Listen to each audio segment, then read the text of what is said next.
Hey folks, this is Babbage-nator. We're back in Long Dark. Hold on a second here. Okay, we're back in Long Dark. We are getting ready to head out. The new day. It's a perfect time for us to head out.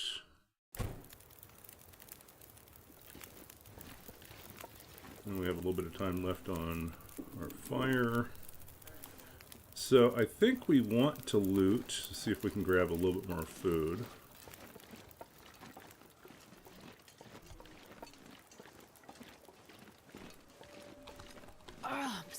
Oh, the bear's down there. Or we could just take advantage of this time to go.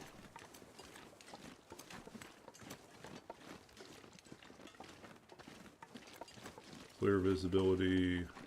Should we just go? Oh, we wanted to find the hammer. That's what we wanted to do. Okay, maybe we'll go...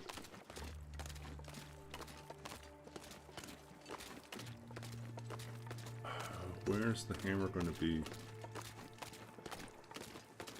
It wasn't at the trailer. At least I didn't see it at the trailer. It wasn't... Did we check Fishing Village? We didn't check Fishing Village.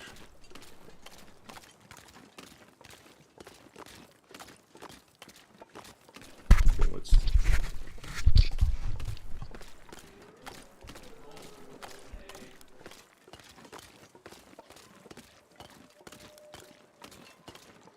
There's that bear.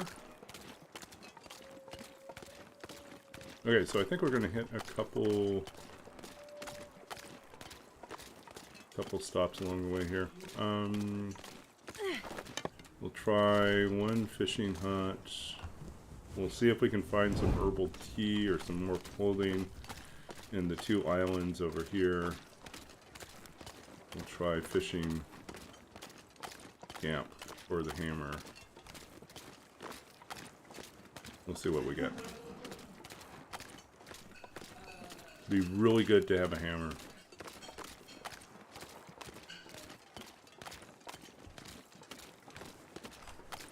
How much coal do we have left? We still have 21 pieces of coal. So we could even sleep outside in a fishing hut if we have to.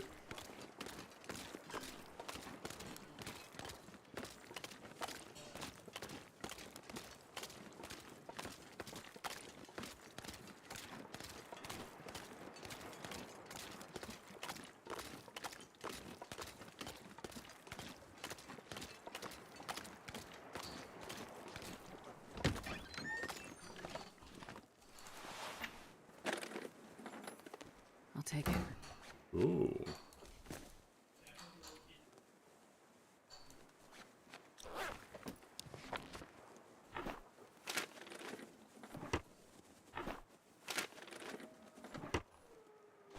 Which way should we wear it? Should we wear it on the outside or should we wear it on the inside?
Okay, let's see what we got here.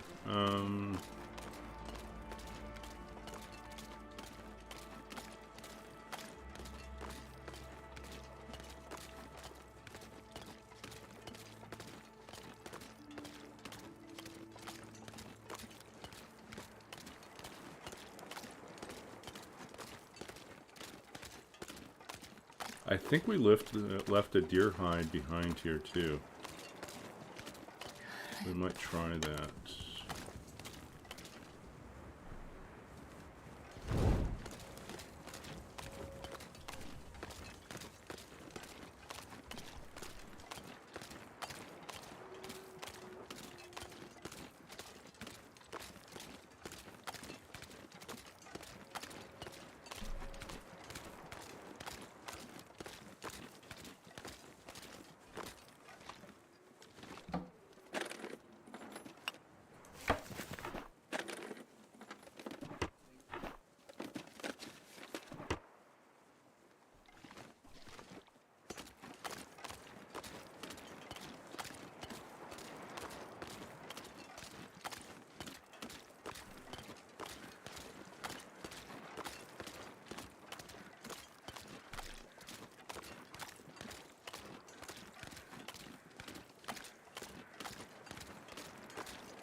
Okay. So this is a deer, which I think it is. We should cook this up too.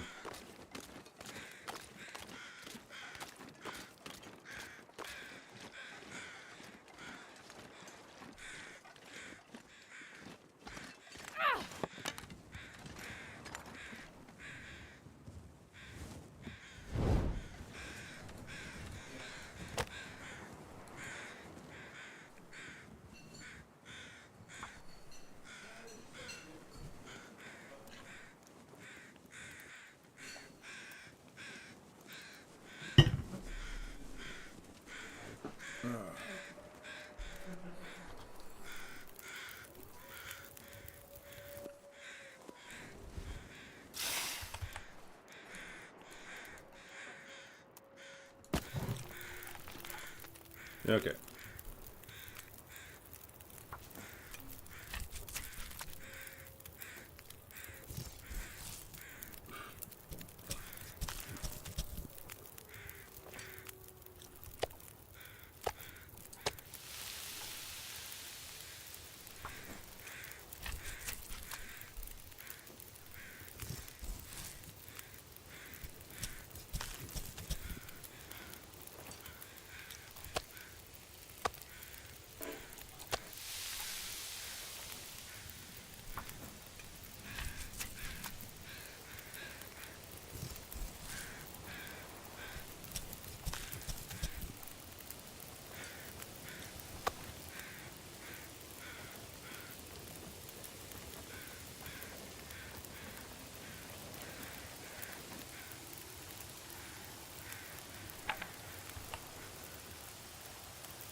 Okay, let's see, 10, 16.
probably not going to work, is it?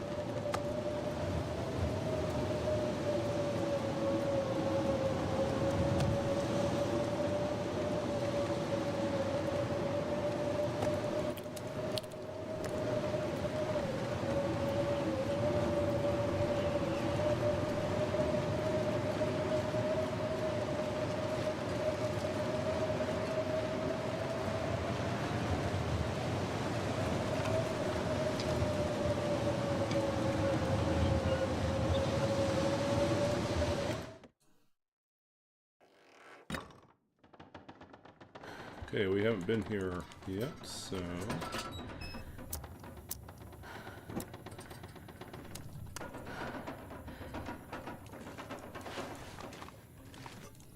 Yay, coffee.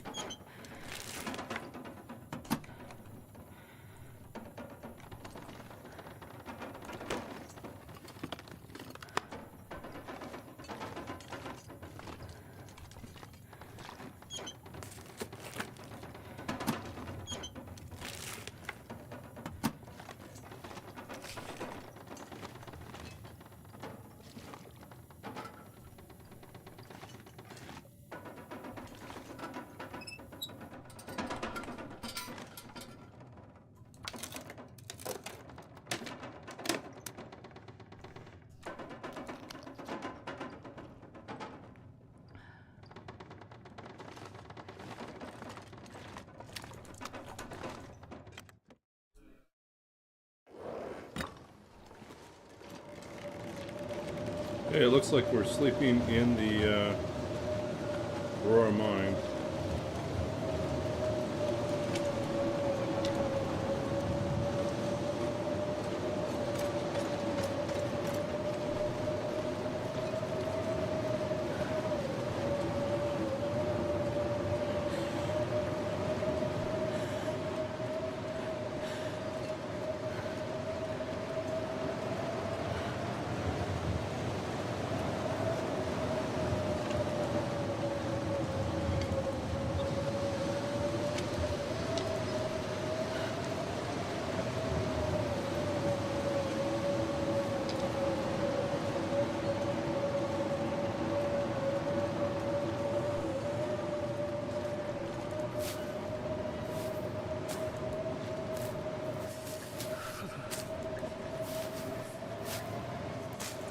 Okay, well, for those of you who are looking, I'm Babbaginator. I am a Long Dark streamer based in Vancouver, BC at the moment. Currently working on a master's in library and information science at UBC. I'm a former computer games programmer, published author of 2 books of poetry, and literary translator from Chinese to English. Wear lots of different hats, like talking about a lot of different things, including Dungeons and Dragons, role-playing games, fantasy, and speculative fiction, and all sorts of other fun stuff. Let's see here. We have our cave, we have our shelter for tonight, so let's put our stuff down. And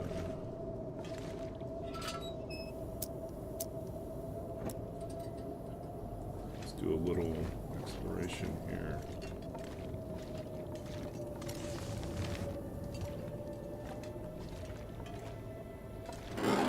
Then my runs are getting blurred together. I thought I'd already rated this, but we didn't. We actually walked by this last time, so this time we're actually going to search.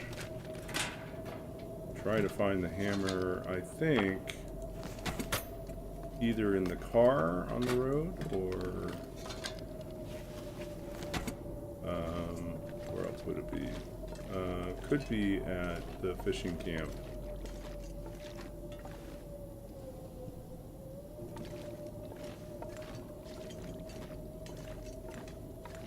But yeah, if you're interested more in what I do, check out my bio. And then if you're interested in my writing, you can also check out my author website there. And then this is the challenge we're doing. It's called Cave Dweller. And basically for Cave Dweller, we are doing Interloper, but we can't sleep in any structures. We can only sleep in mines, caves, and outdoor spaces.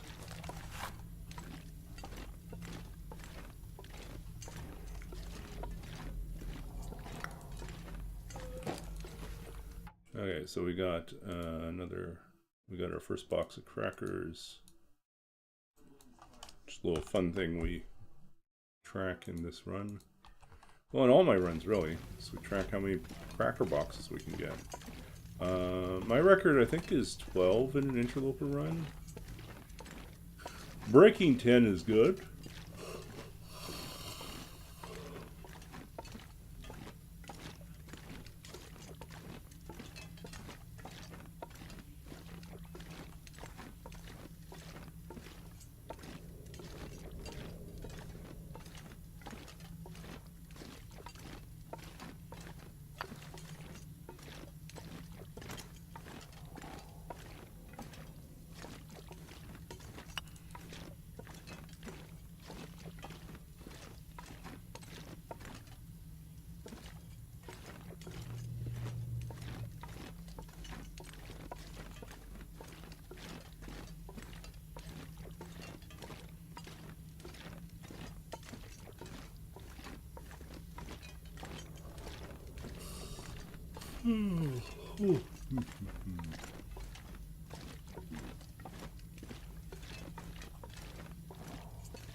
Oh, I've never been so hungry in my life.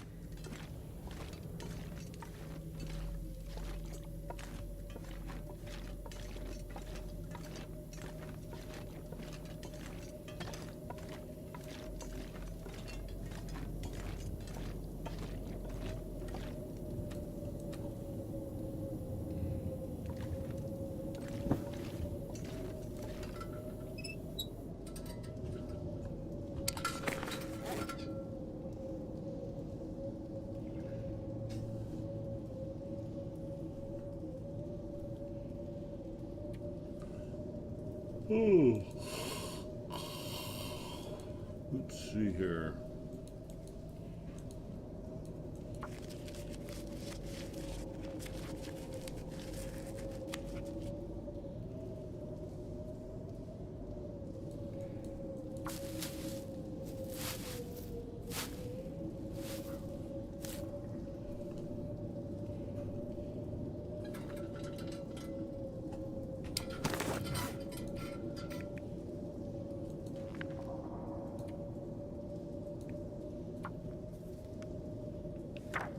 I could eat a horse.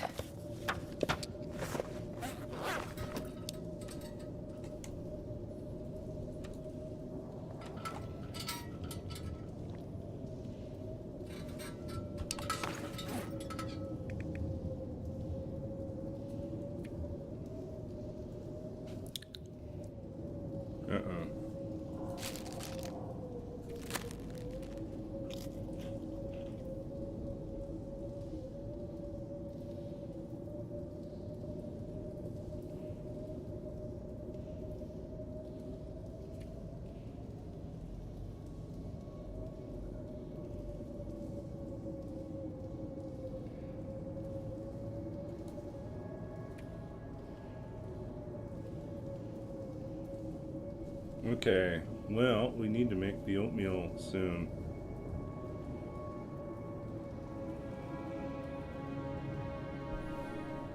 I think we'll just have to drink our soup.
Alright.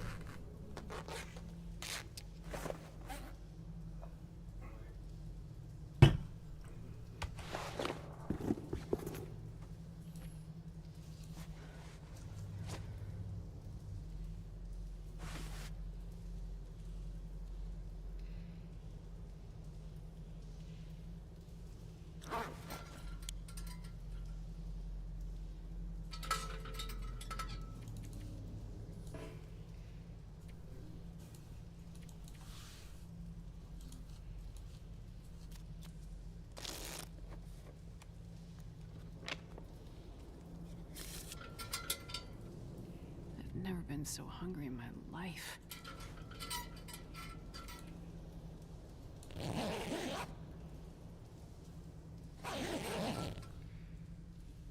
Okay, let's see what we got here. Sleeping in the Aurora Mine.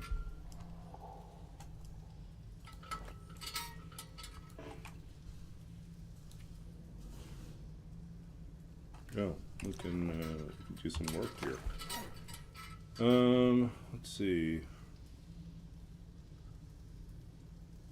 Still have crappy mitts. No, we can't do that. Let's tear these guys I could apart eat then. anything.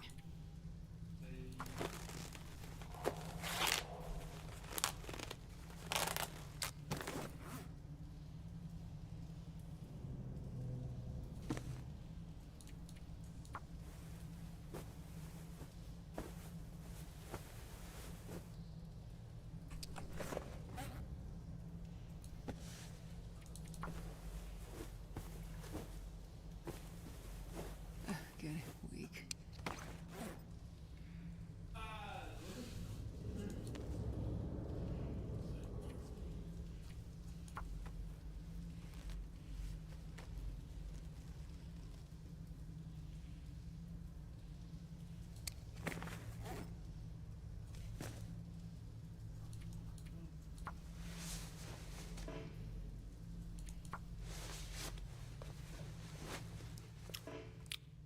Oh, come on. You can do this, Astrid.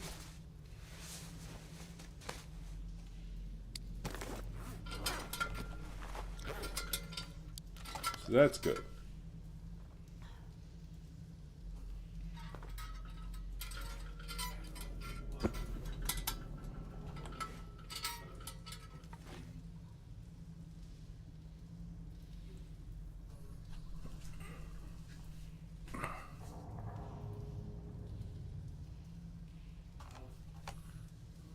Okay, where are we going? Fishing camp.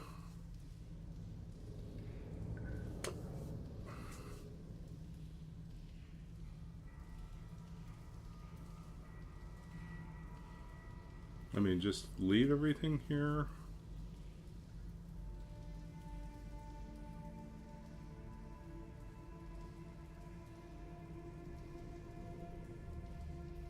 Okay, let's just make a note of it.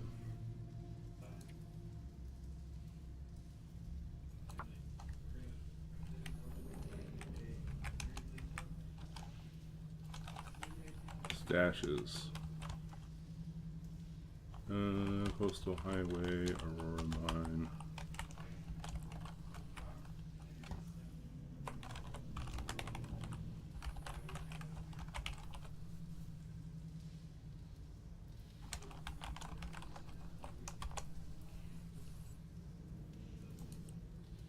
It's day 12, right? Day 11.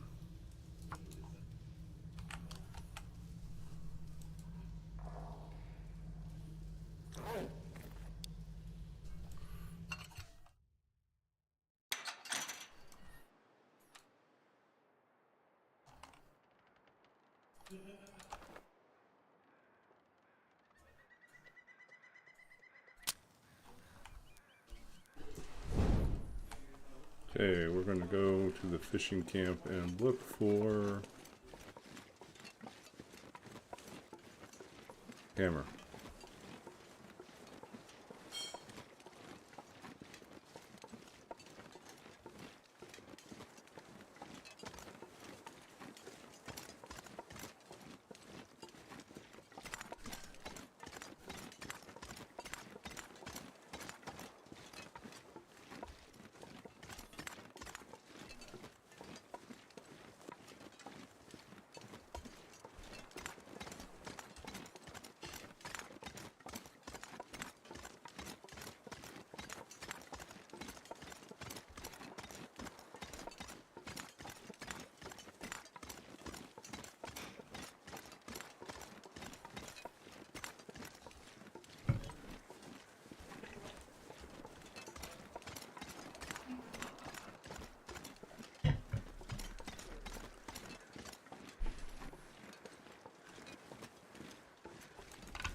I'm thinking about a conversation I had earlier today with another graduate student who works in digital humanities related projects.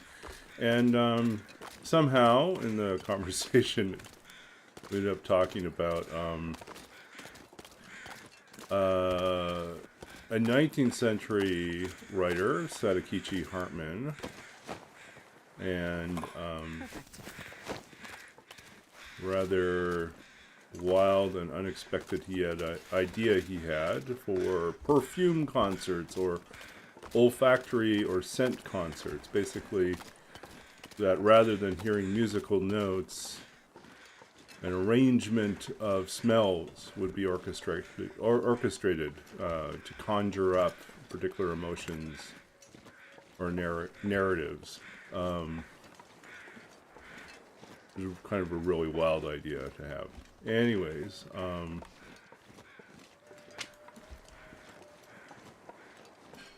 she talked about the fact that it was kind of a bad idea. And I said, yeah, it was really a bad idea because in the 2000s, when I was still working in the games industry, we went to a game developer conference one time, and well, at the vendor fair, I saw technology being advertised. Working prototype, maybe a little bit further than working prototype. For something, I kid you not, called I Smell, which was basically the technology to manufacture scents of different types. But that raised an interesting question for me, which is, why would you want to be able to smell? Why would your virtual reality want to have smell? Because my thinking was this, is that most of the games that people play are set in situations and contexts that you really wouldn't want to smell. Like, if you're playing some sort of a dungeon crawl RPG, you don't necessarily need to smell like dungeon, swamp, or charred flesh. Those are things that probably could be passed on.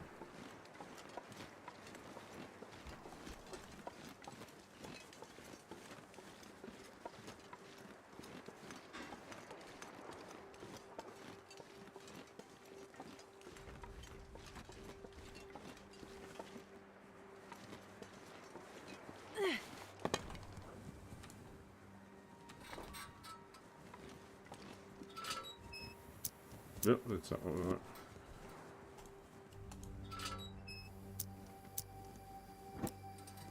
No, that's not what we want. Come on, turn off. Apparently it can't seem to do anything right.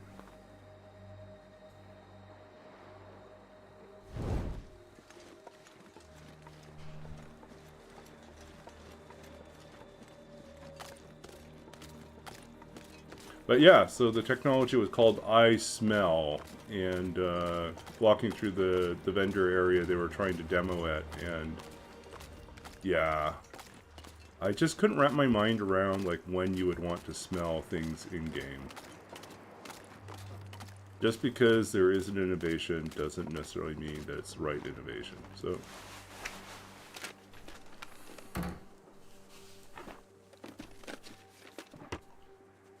Or one that's marketable, right? So.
Are you coming down the road?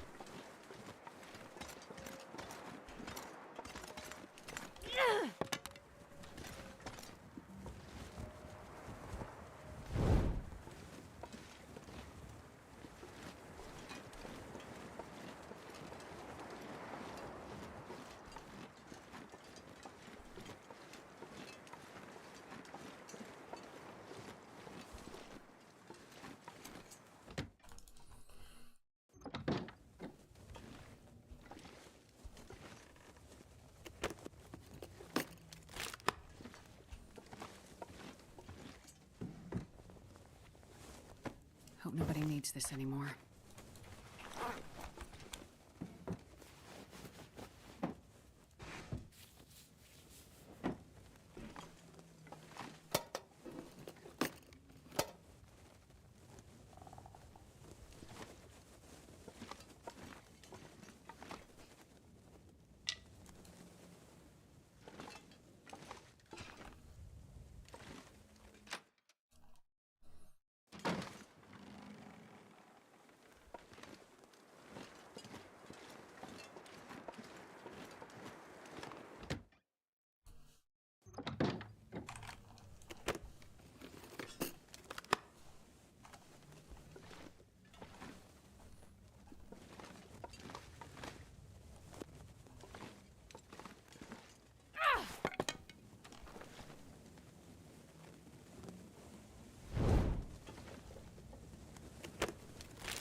Okay, 2 boxes of coffee.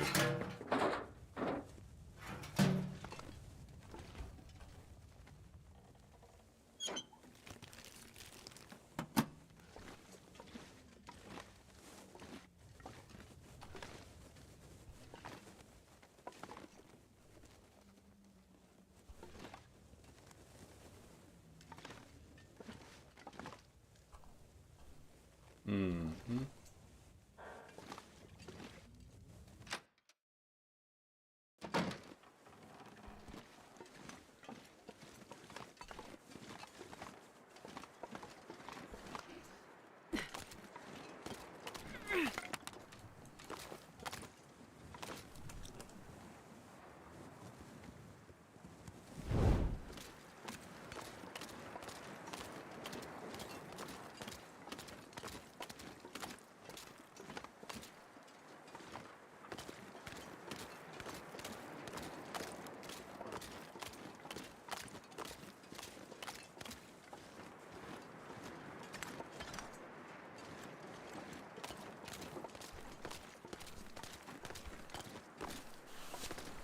Okay, let's press on.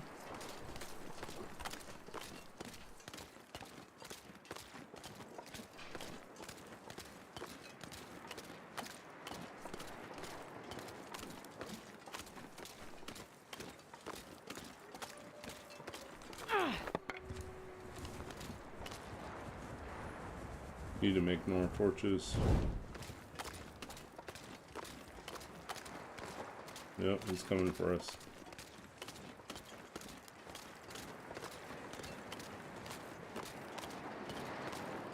Or we're coming for him? One of the two.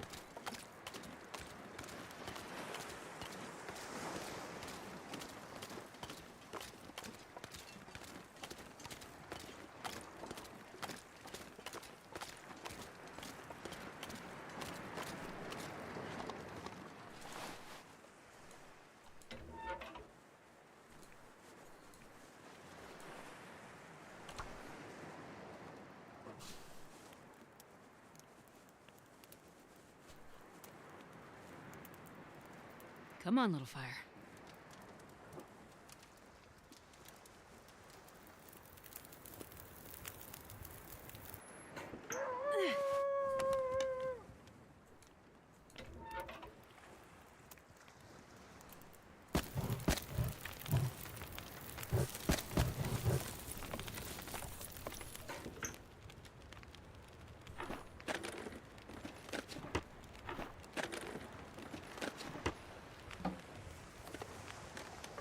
Well, this stuff will come in handy.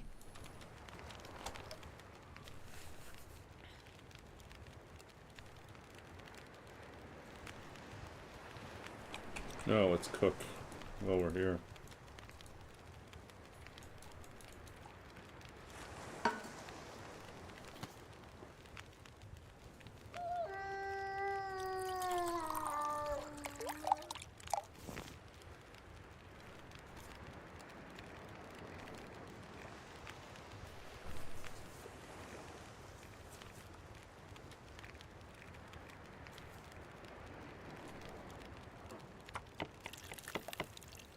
Okay.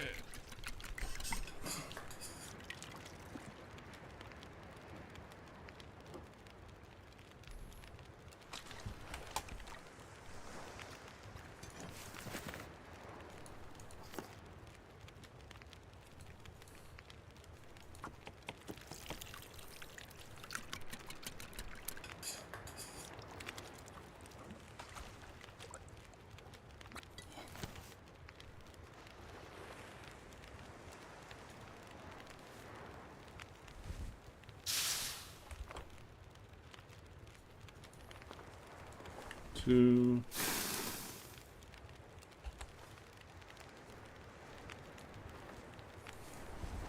Three.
Okay, let's see what we got out here.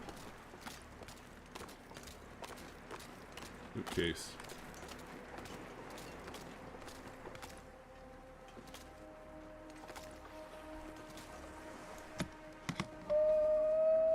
I think I can use this.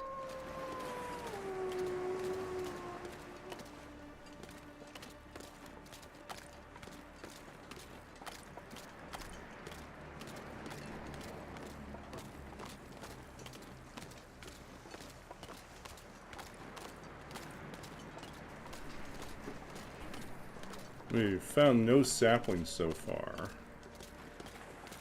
Ooh, but we did find a fish here.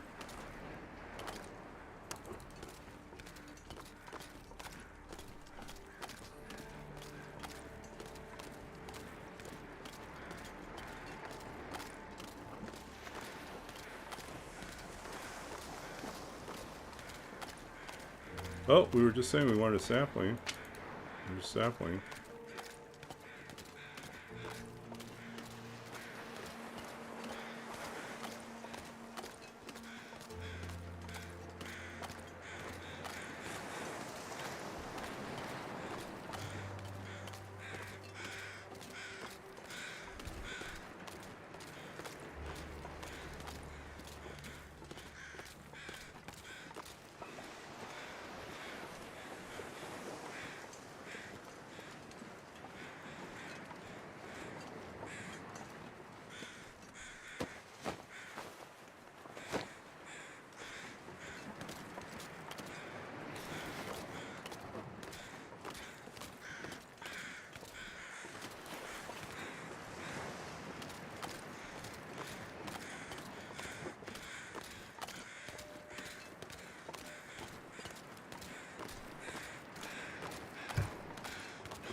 Oh, who's dead over here?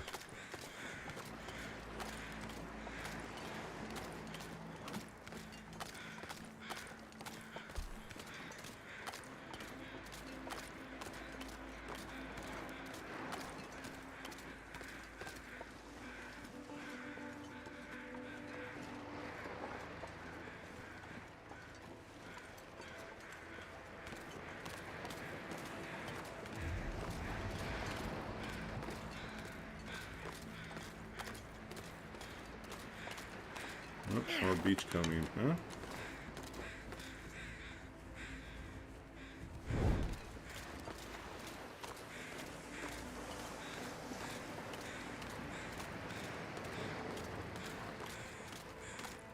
Is it a guy? I think it's a dude.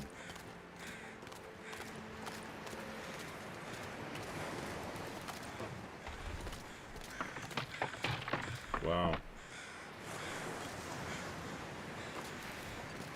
Don't think we can get to the guy.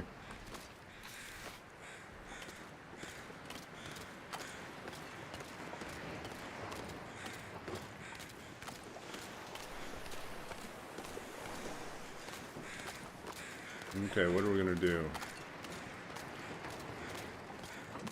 I think what we do is we build a snow shelter.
I'm not going to be able to carry this load for much longer.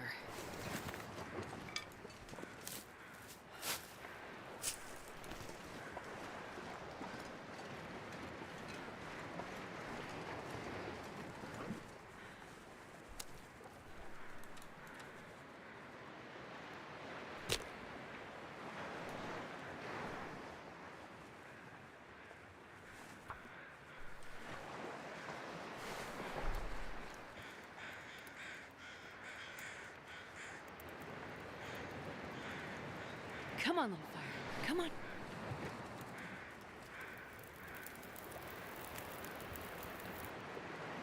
Oh.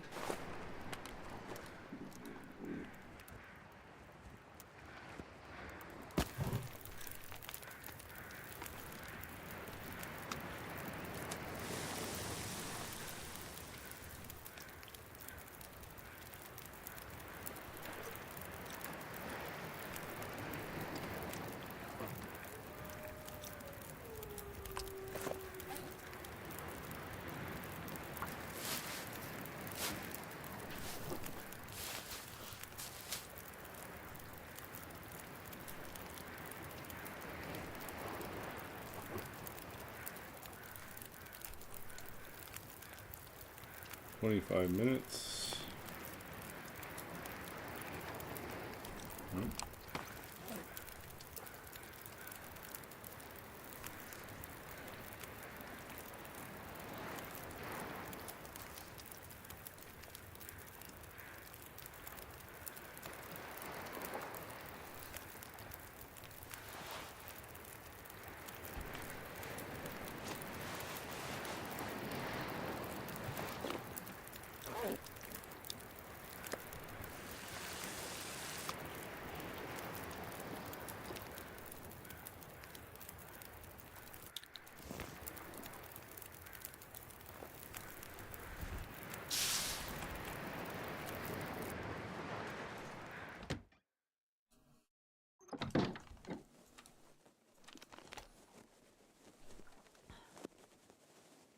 Okay, remind me not to try to sleep here. We're just looting.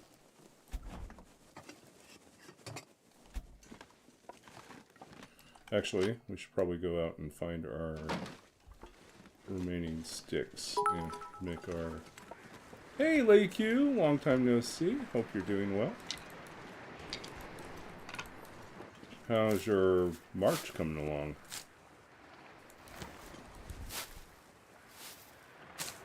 Yeah. Well, as you may or may not know, we finished Roll With It a few weeks ago. And so we are now onto a new challenge called Cave Dweller, in which we basically are doing Outerloper Lite. We are... First 24 hours we're allowed to sleep anywhere, including indoors. And then after that, we can only sleep in caves, mines, or snow shelters.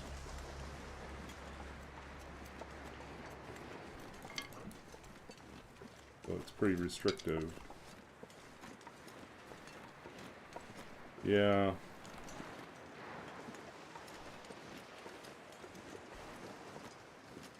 So yeah, we finally beat Blackrock.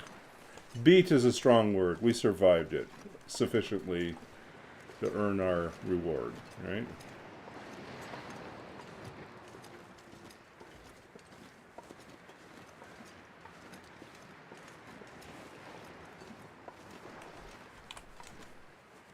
Okay, how many sticks do we have now? 16.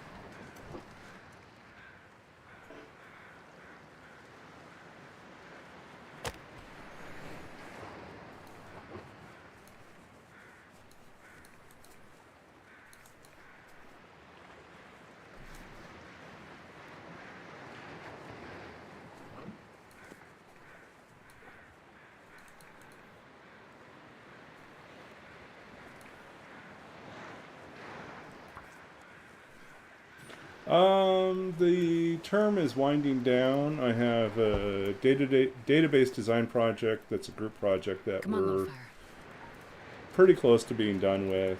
And then a website project that, or webpage project that I need to work on this weekend.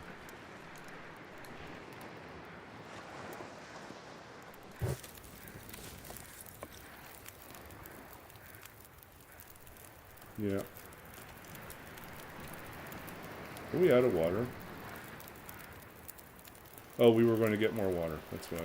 Okay. That's fine.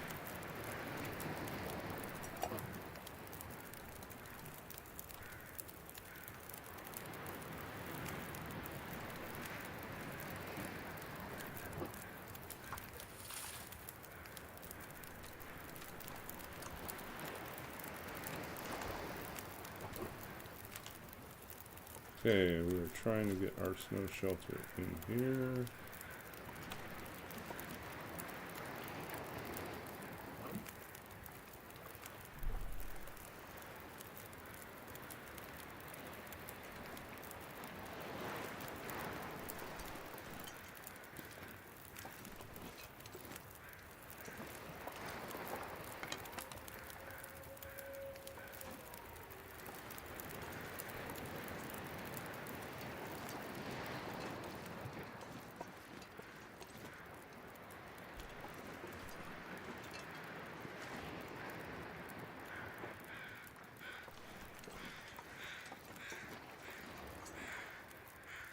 Come on.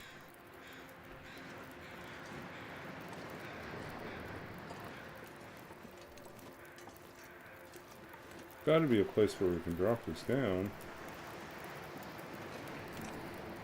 Are we short on cloth? No, we have enough cloth. And no sticks.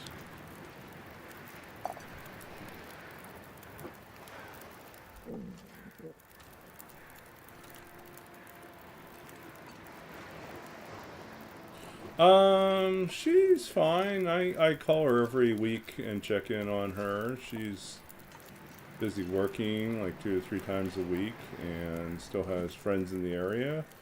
I think it's looking increasingly like I'll probably end up getting a job at the university when I'm done. The new job I'm switching to next week, they basically said if I do well, it's basically if I do well on the job while I'm a student, it makes the case for them to hire me full-time afterwards. And they would like to hire me. You know, their initial impression is they would very much like to hire me. So, okay.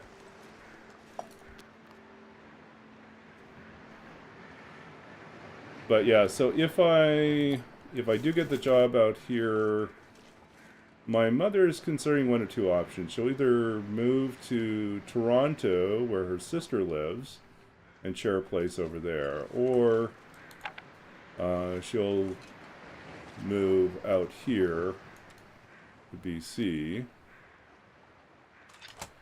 and we might either get a place together. Well, most likely that's what it would be. We'd get a place together.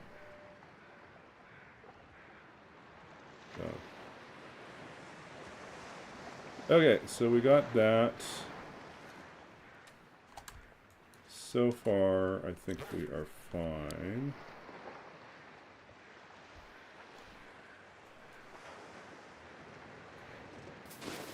How much warmer are we in here? Feels like 15. And if we use our bedroll, it should feel even better. Okay. So we got our bedroll here. Let's go loot the rest of this place. I have an aunt in Toronto who I haven't seen for a long, long time. But my mother and one of my nephews are going to go out and visit her this summer. And so I'll hear a little bit more about what the place is like out there.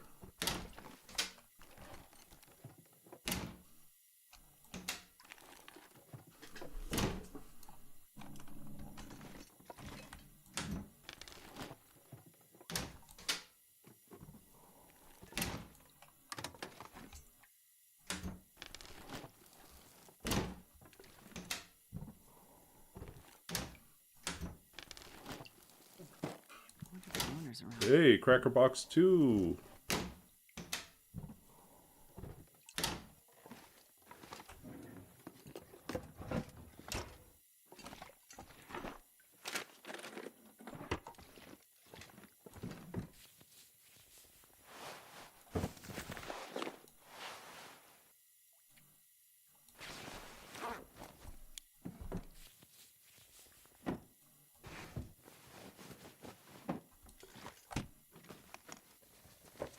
This will come in handy. Oh, that looks good.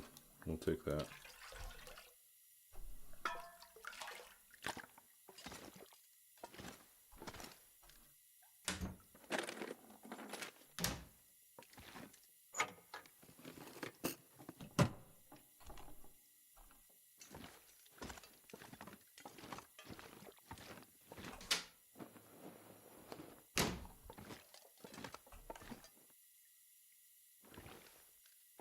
Okay, and let's try the front room as well.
Oh, did we find more firewood?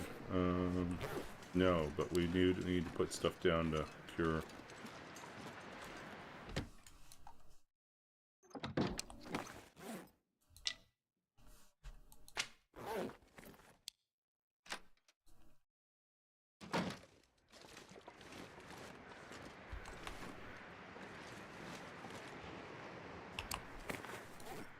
So where are we at? We need to make tinder.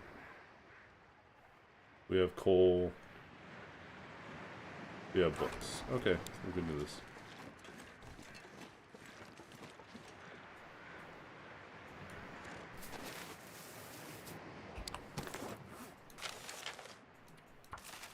Feels like night is coming. How about you, Lake Hugh? How's your week been?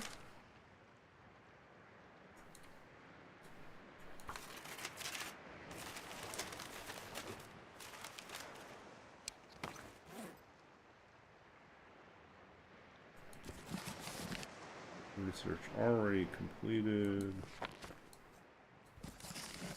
Research already completed. We need to use those to start fires. We are at 48, 52 matches. That's good.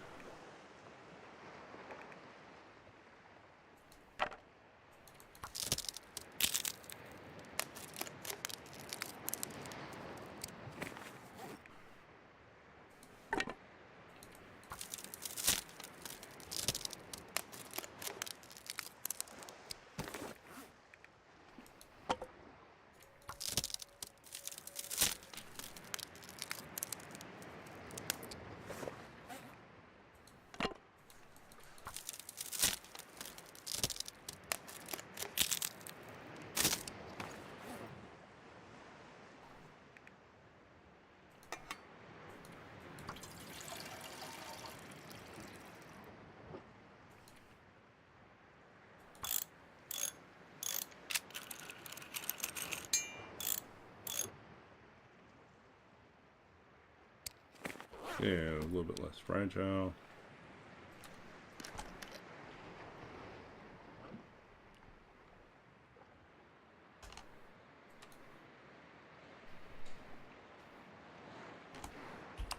Okay, let's see how bad things are. 26.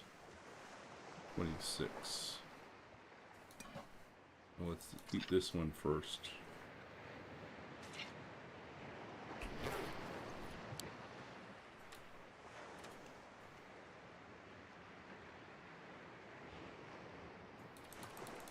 Should we sleep for 7 hours?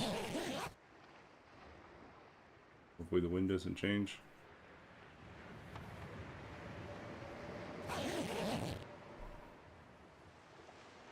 Yep. We're fine. Okay. Nice recovery.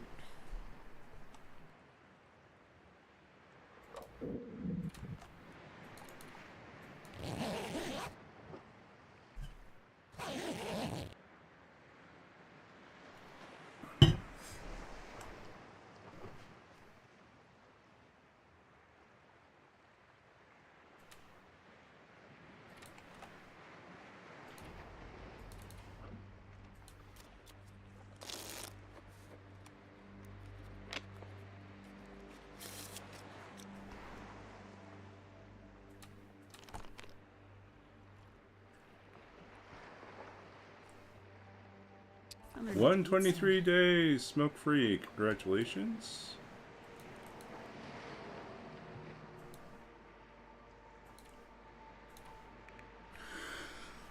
Made it through another night.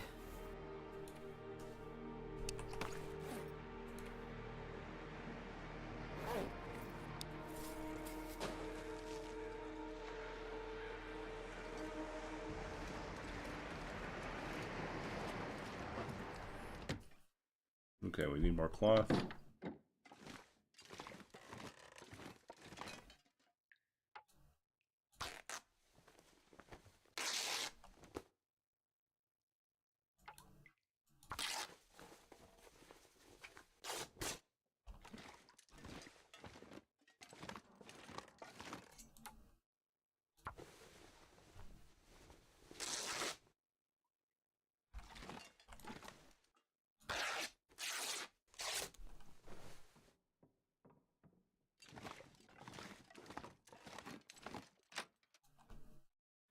All I can think about is food.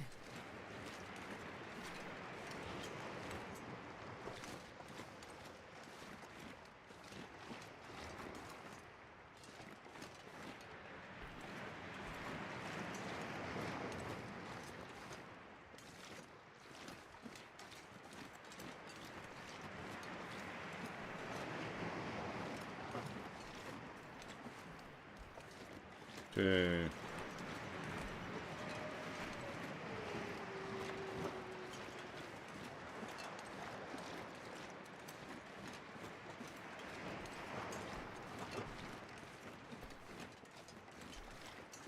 Is this the wrong way?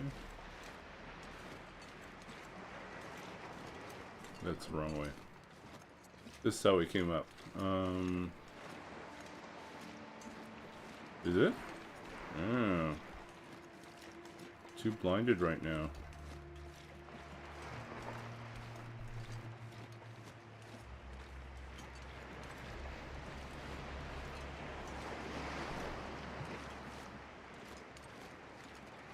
That's the way that we came from. Supposed to be on the opposite side of this. I guess this is the right way.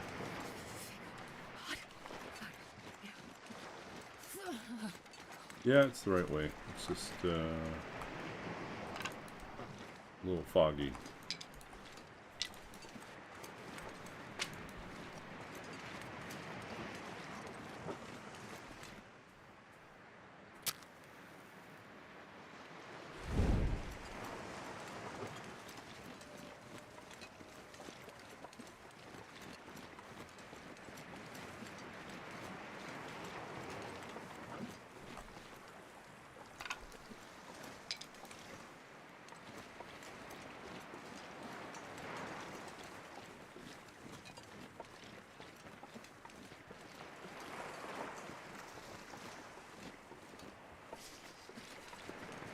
What's this out here?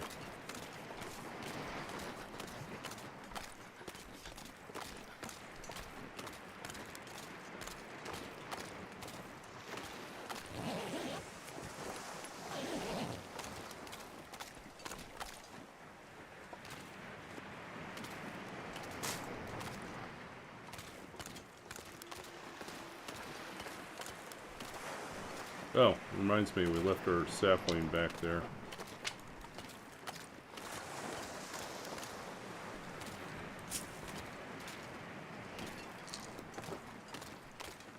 Did I say I hate being cold? Because I really do. Oh yeah, let's go back, grab our sapling.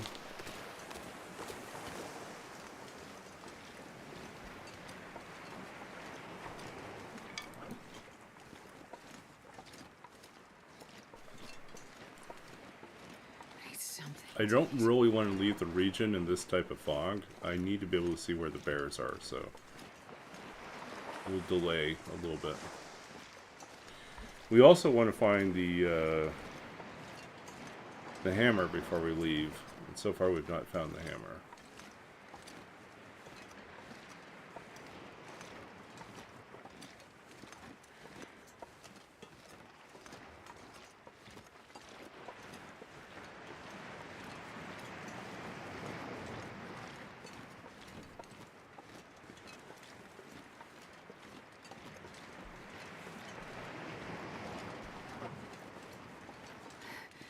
It's so cold.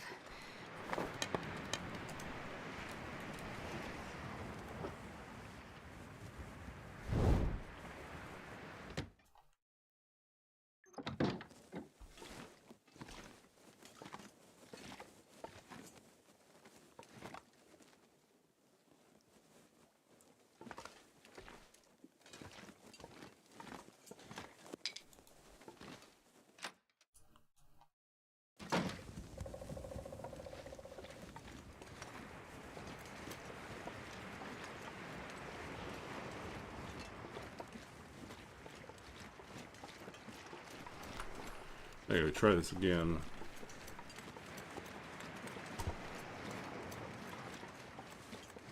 Damn, I'm freezing.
Make the rounds. Okay, we'll catch you in a bit.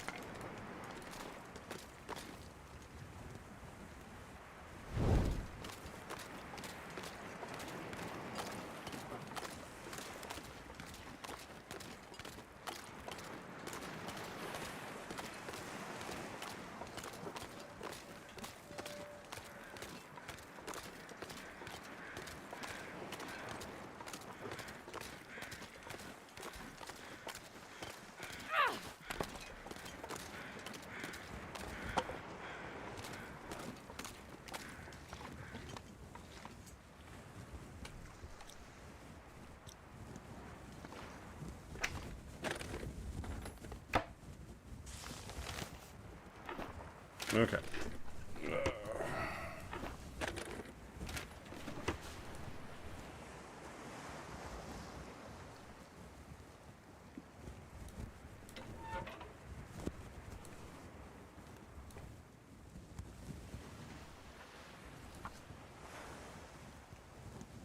Well, if this fails, we should start using the books. Got all these books that we haven't put in. Okay. Come Perfect. on, little fire.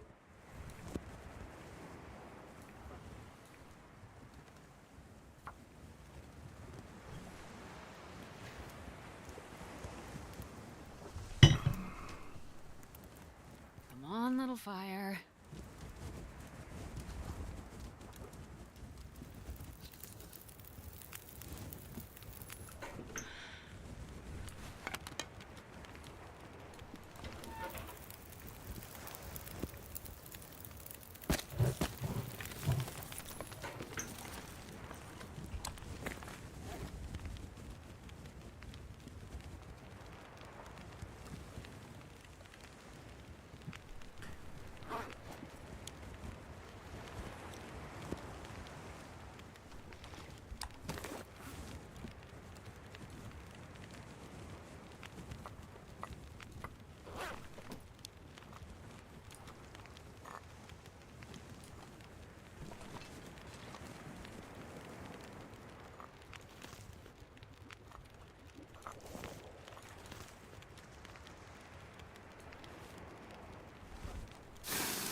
Okay, I think we can see our way.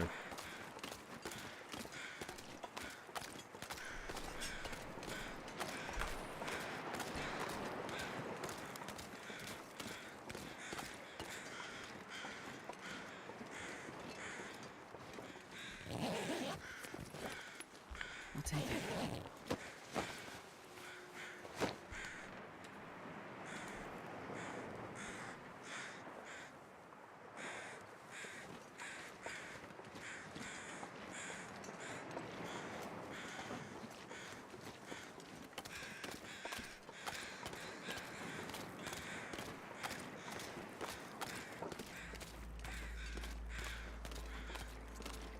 Yeah, I don't know where the hammer is. I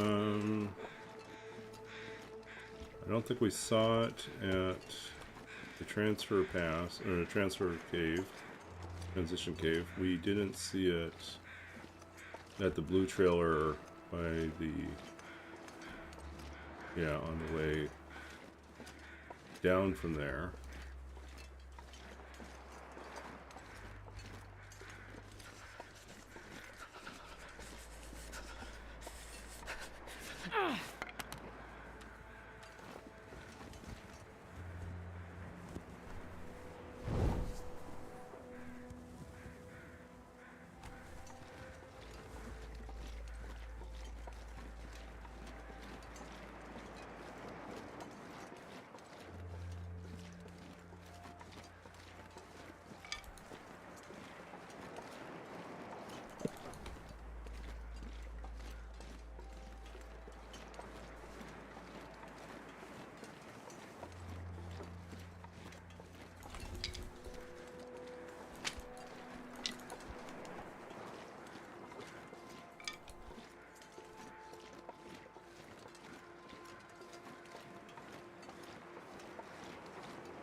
Where could I...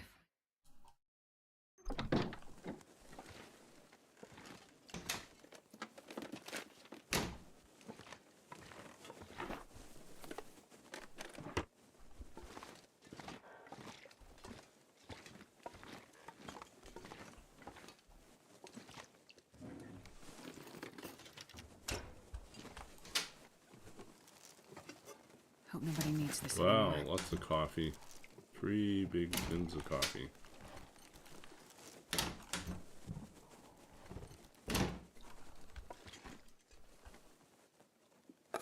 Thank you.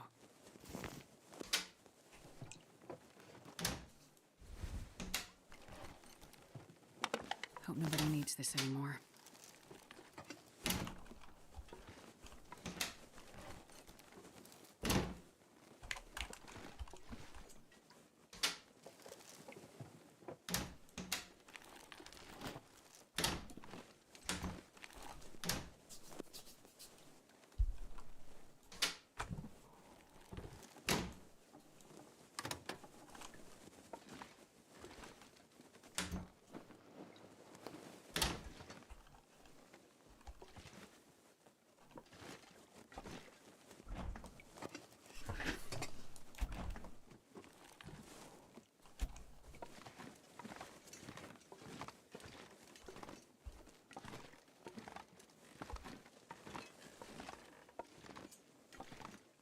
This pack is getting too heavy to carry.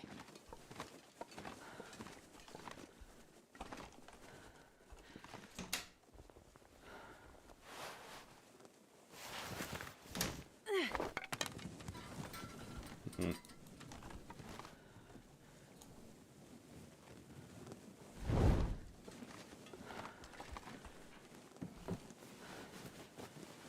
this stuff will come in handy.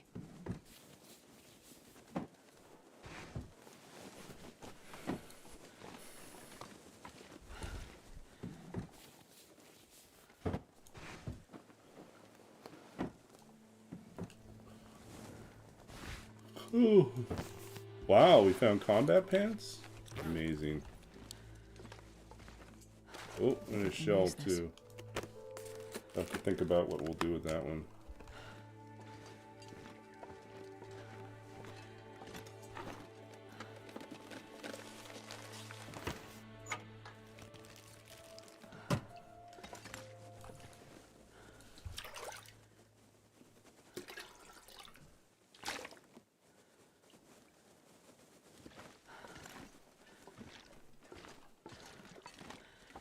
Do we build a snow shelter here too? I'm wondering.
Okay, let's see.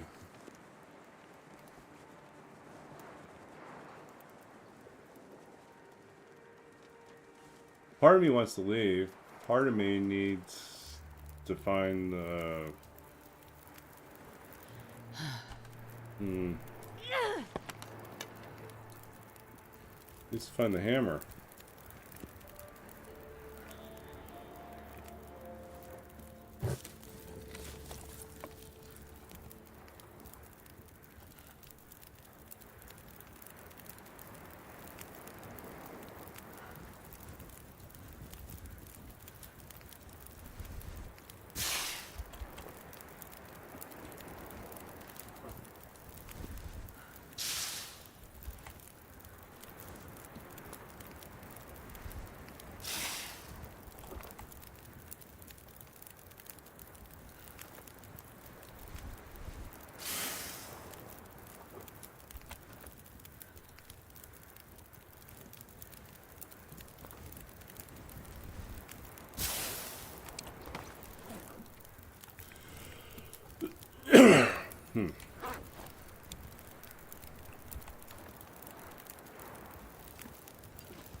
We can cross directly.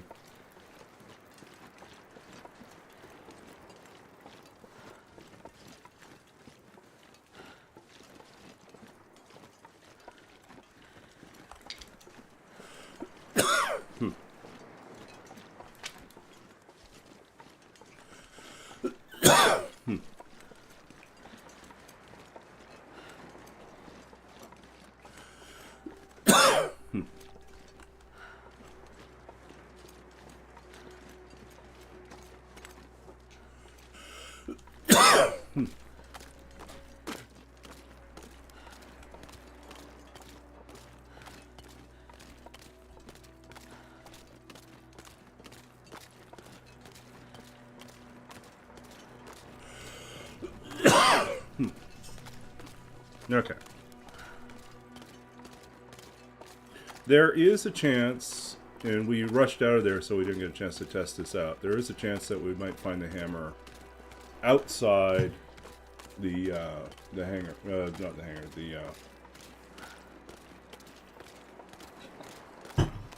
the Quonset.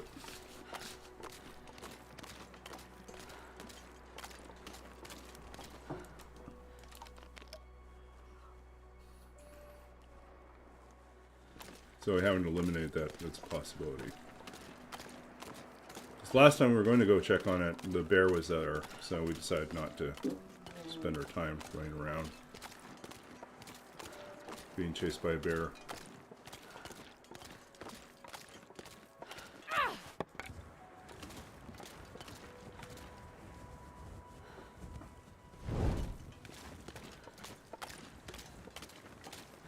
Can't sleep at the Quonset, but it might be possible to put a snow shelter near the Quonset as well. Might just dot the landscape with well, actually, we don't really need the snow shelter. We've got vehicles that we've already proven we can sleep in, so.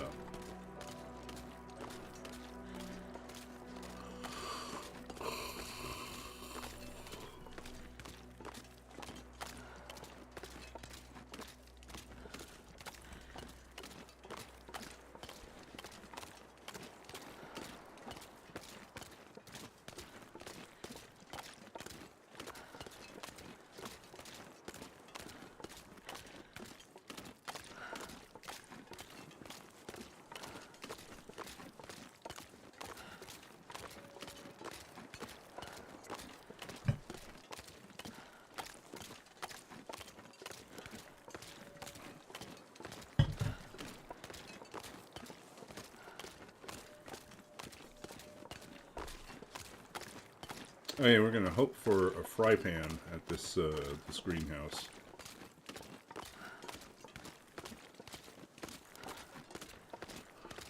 Ooh.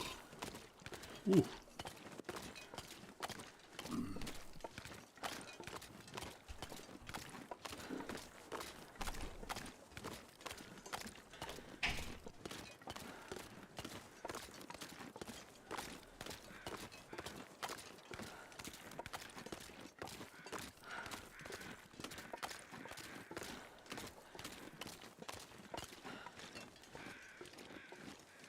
Or I guess it's a blue house.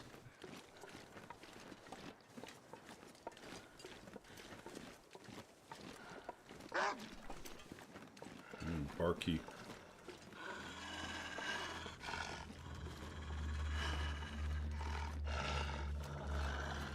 Okay.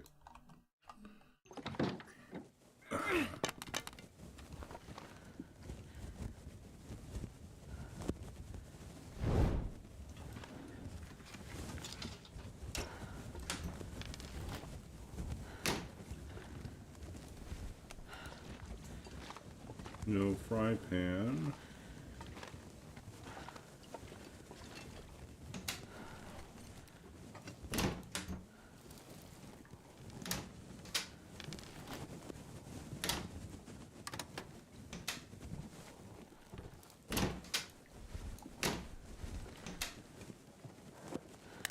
This'll come in handy.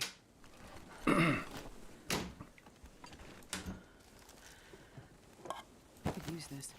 It's three cracker boxes already.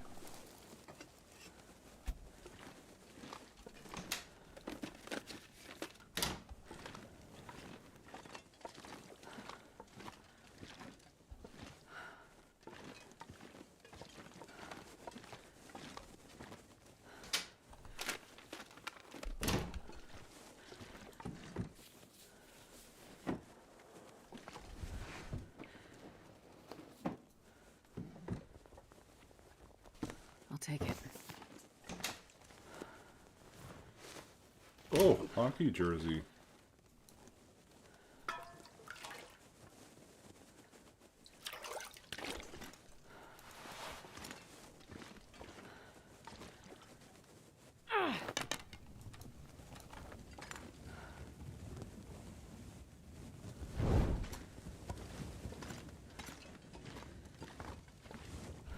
How much cloth do we have now? 8 pieces plus whatever we break down here.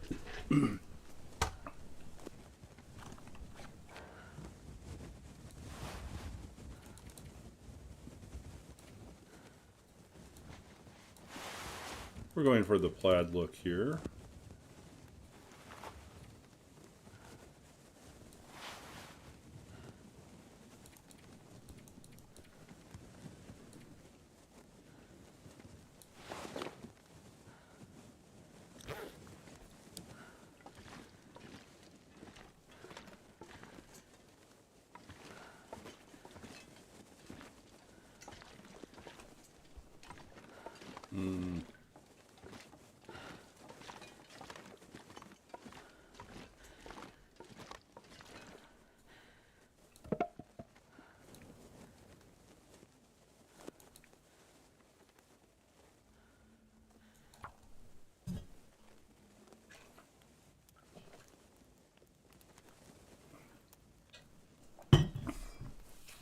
Come on, little fire. Come on.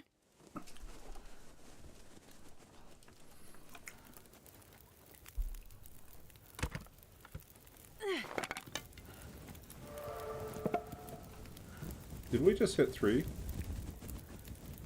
Please say that we hit 3.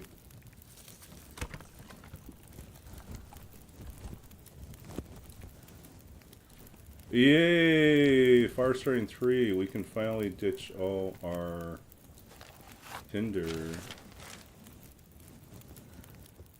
I didn't have much left, did we?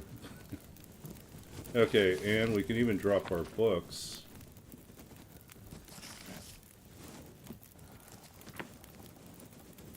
Makes life a little bit easier.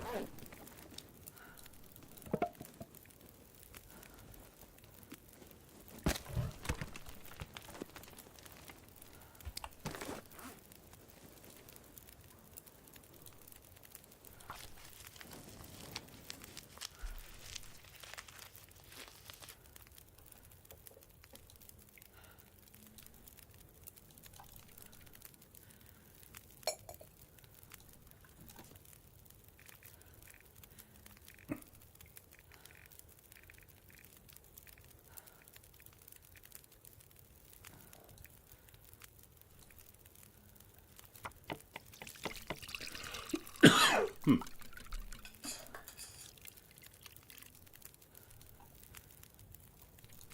gonna place that potato on there. 1 hour.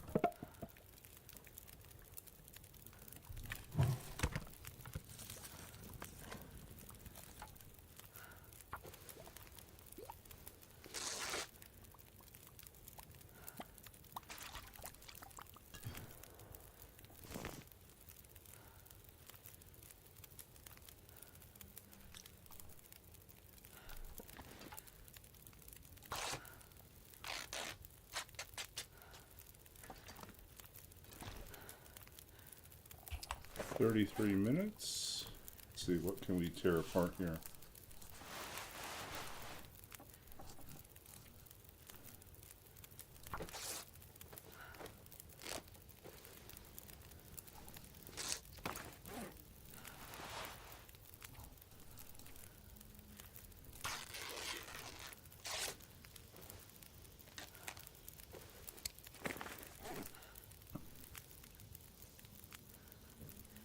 Oh, wait a sec, did I just tear up? Oh, we have the hockey one, right. 1 hour. That's going to take too long to fix that one right now.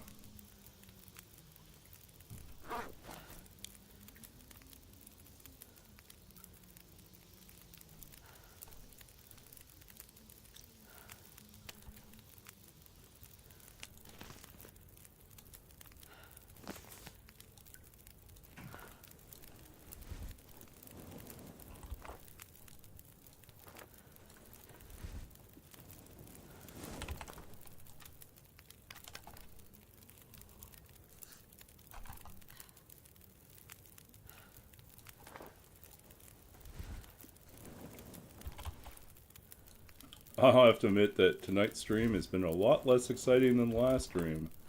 Last stream was a lot of almost death. 3 times we almost died. This one, we're just taking it kind of chill.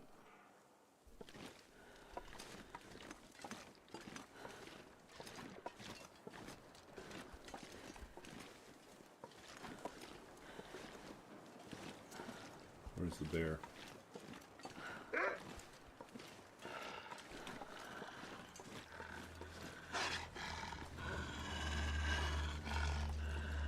Bear's up the hill, but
Okay, is the hammer lying on top of something here?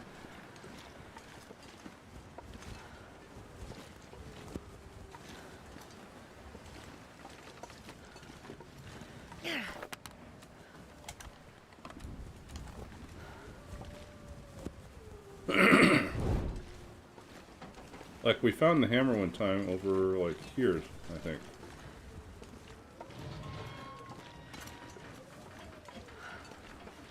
Not seeing it.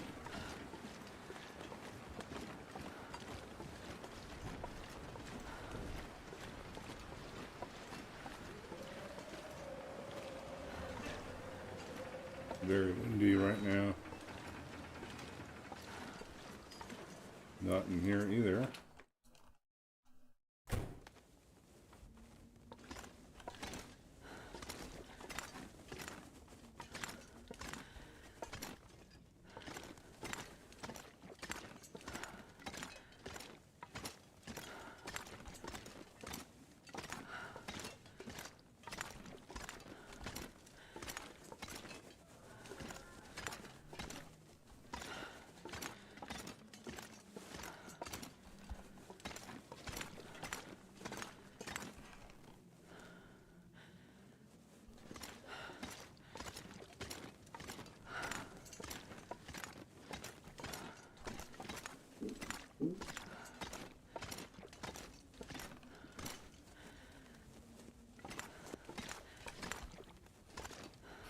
Where could the hammer be?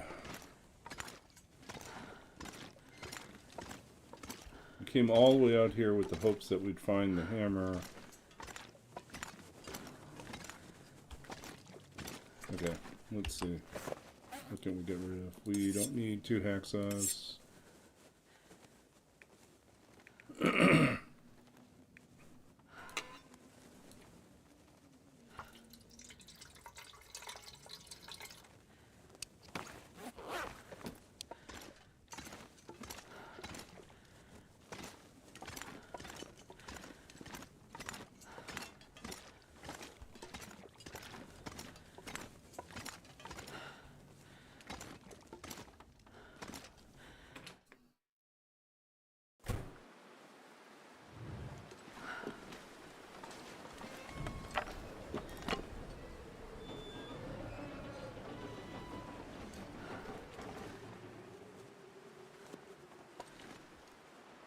Okay, this is still wind blocked.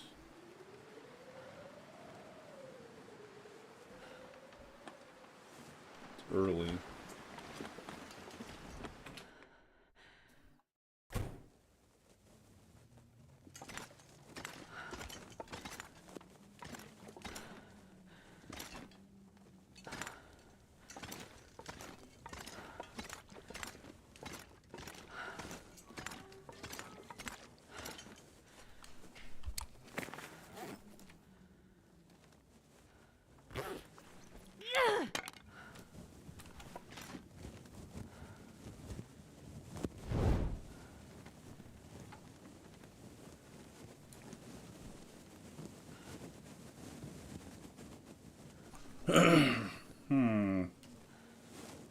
We need more water?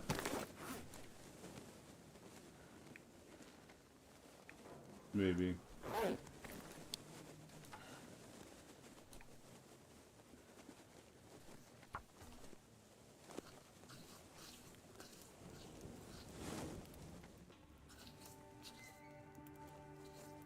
Come on, little fire.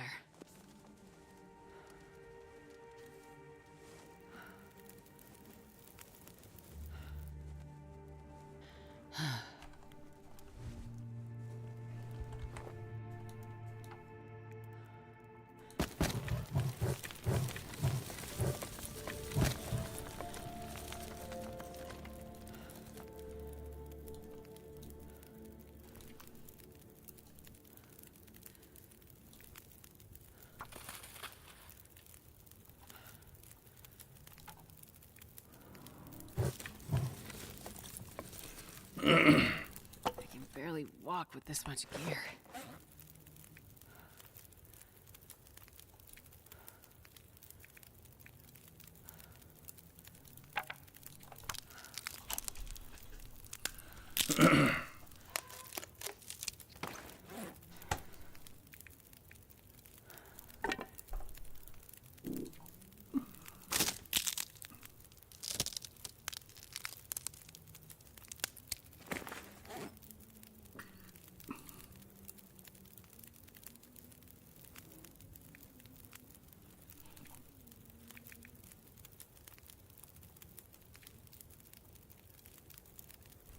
Okay, so let's see here.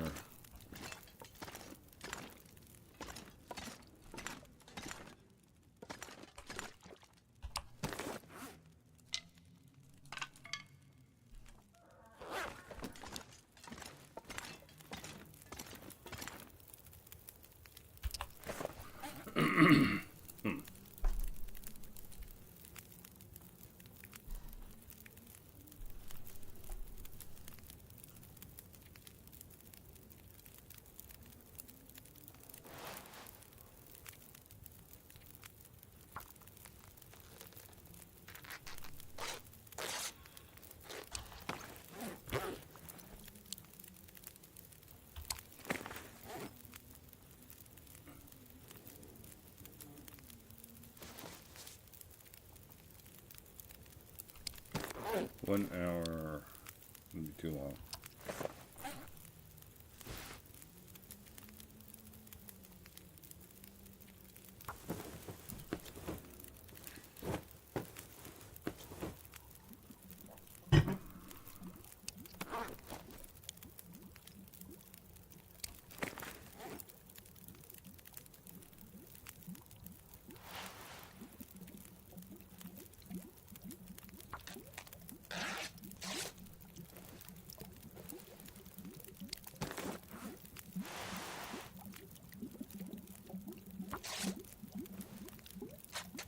So we got a lot of clothing out of these buildings.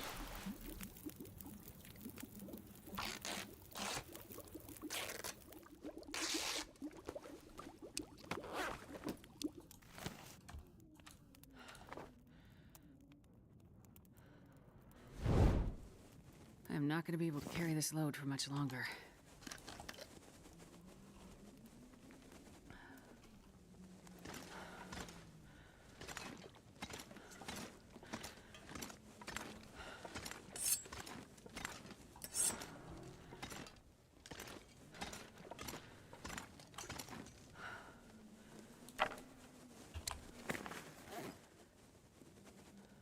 Okay, let's see.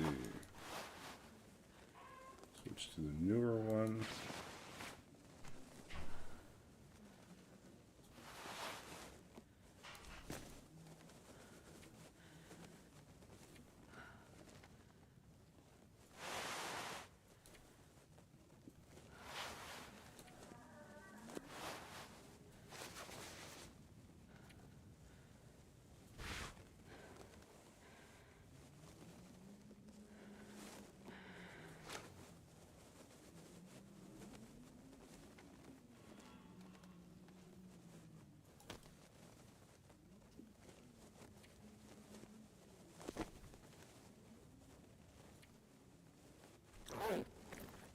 Okay.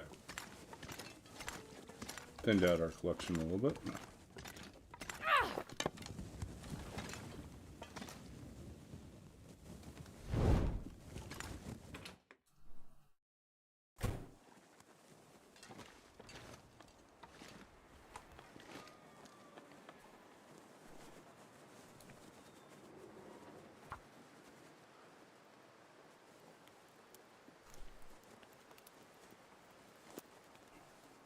Come on, little fire.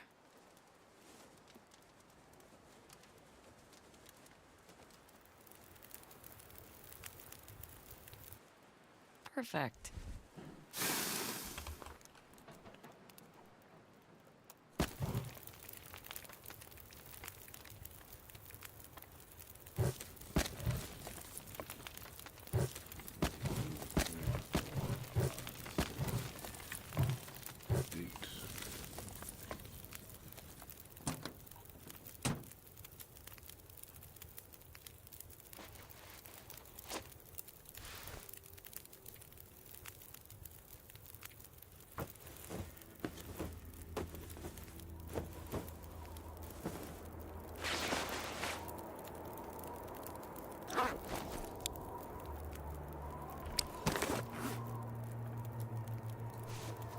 sun is setting.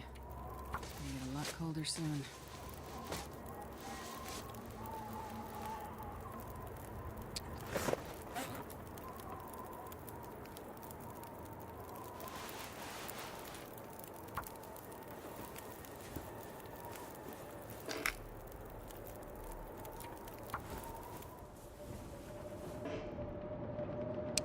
Uh-oh.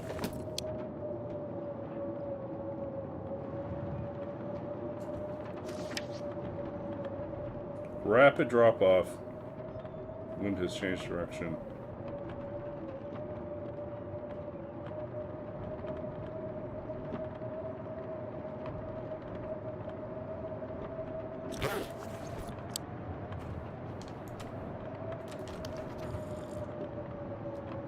Okay, let's see.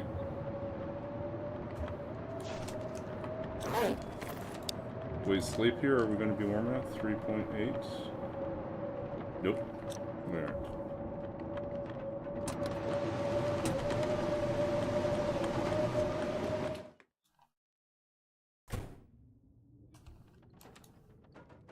I think we forgot to eat before we slept, too. That didn't help.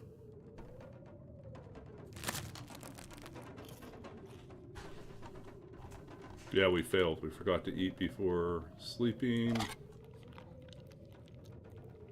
Now I have to wait out the storm.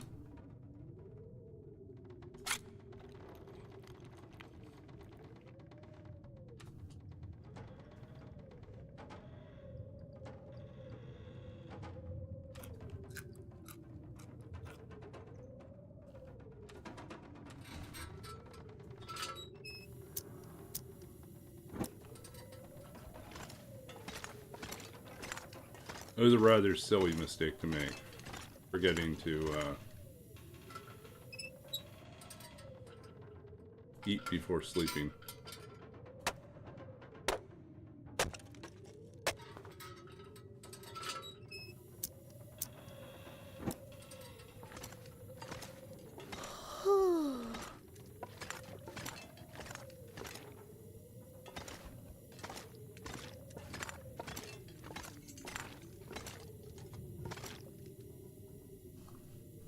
Well, I guess we could always go to the other house.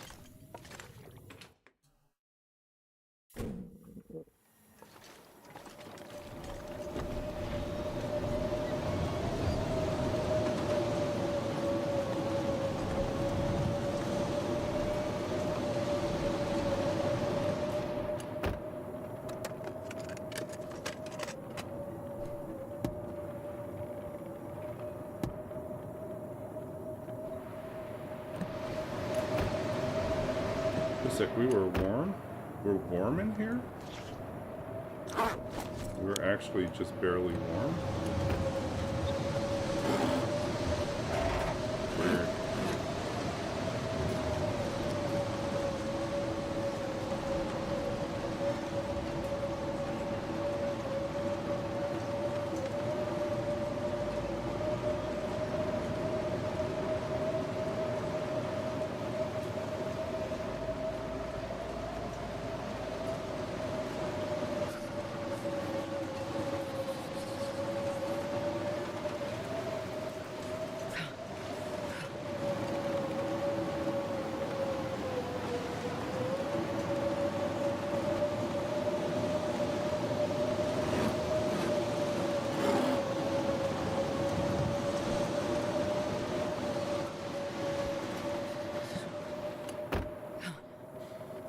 Yeah, this is not warm.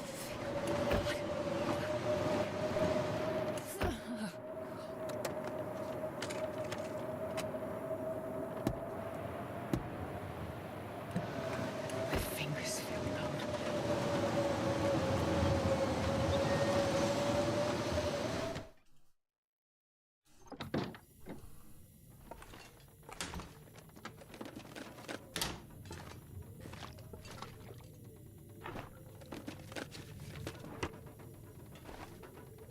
More matches.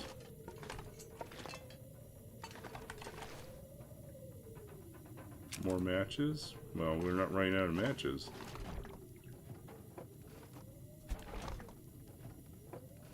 We just need a place to rest.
Hope nobody needs this anymore.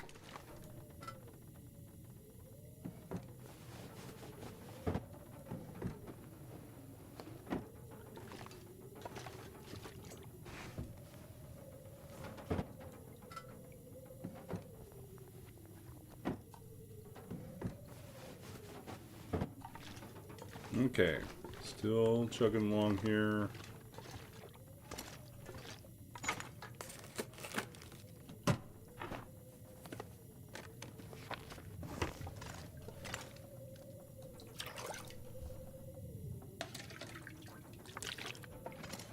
I'm gonna need to rest soon.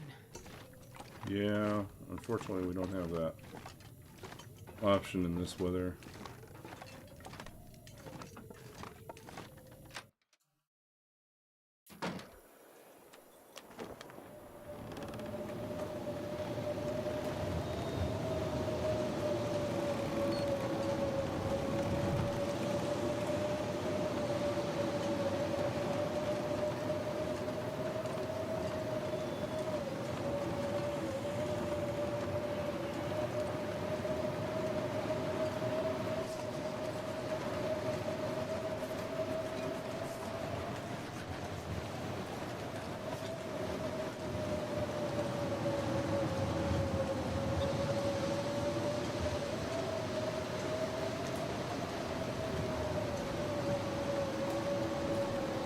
Gotta warm up somehow.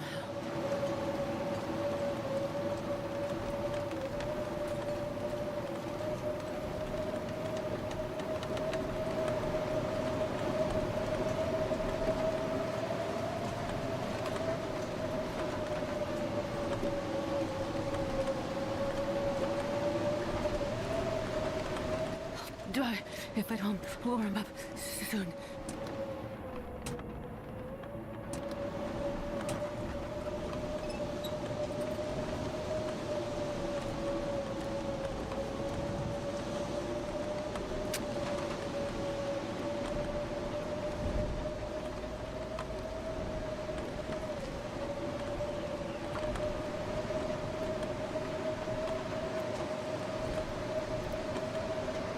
Okay, we're gonna try our luck, try to stay alive.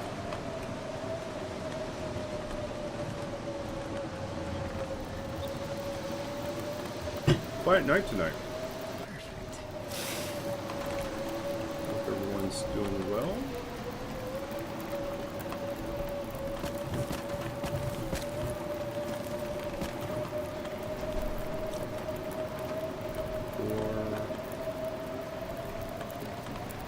Good place to start right now. 4 hours.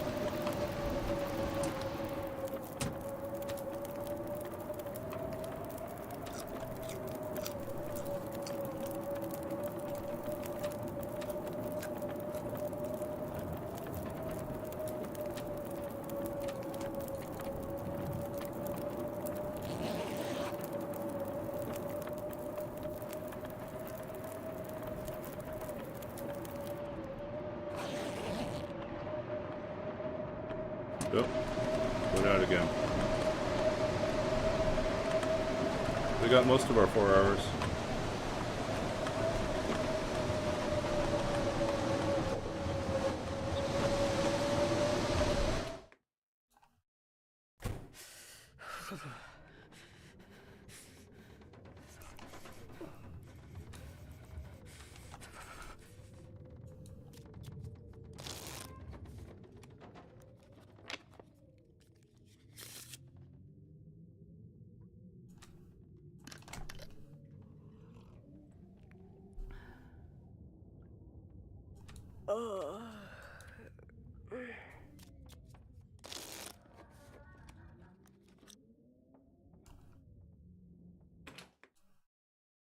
Man, all I can think about is food.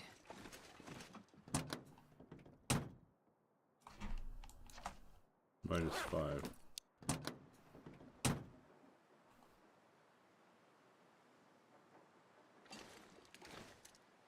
Just need a little bit more warmth.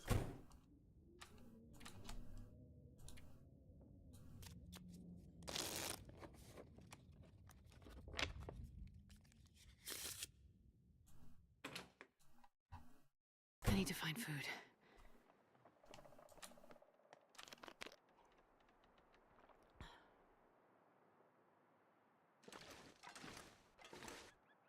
I think we're just going to accept that we're going to be exhausted. And we just truck out of here.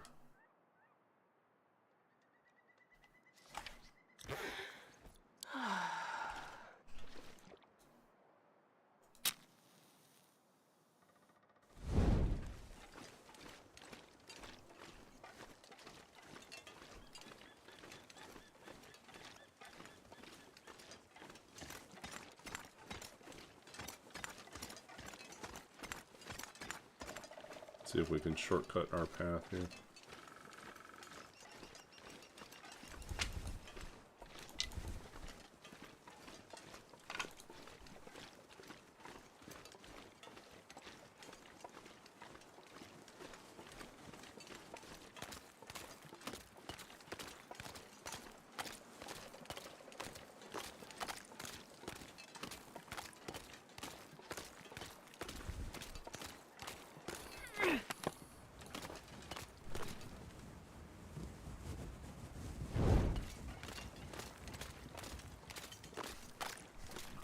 So I think we'll go to Crumbling Highway and we'll try to recover a little bit.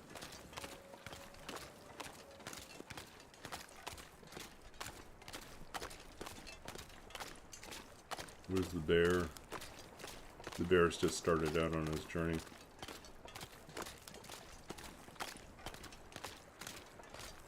Ooh, that makes it probably the perfect time to beat the bear across the path then.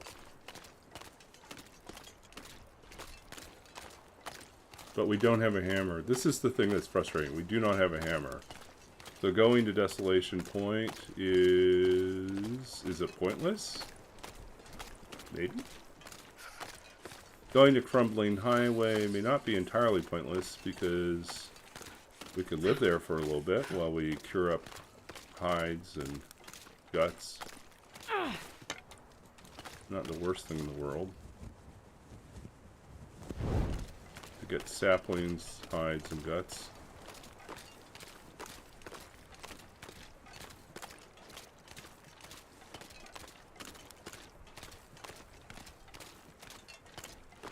What's out here? Is that a deer?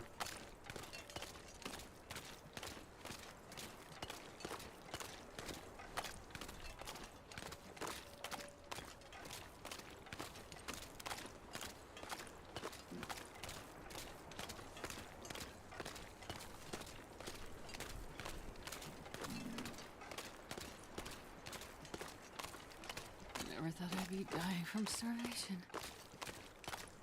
We'll leave this guy here for later. We'll just take his feathers.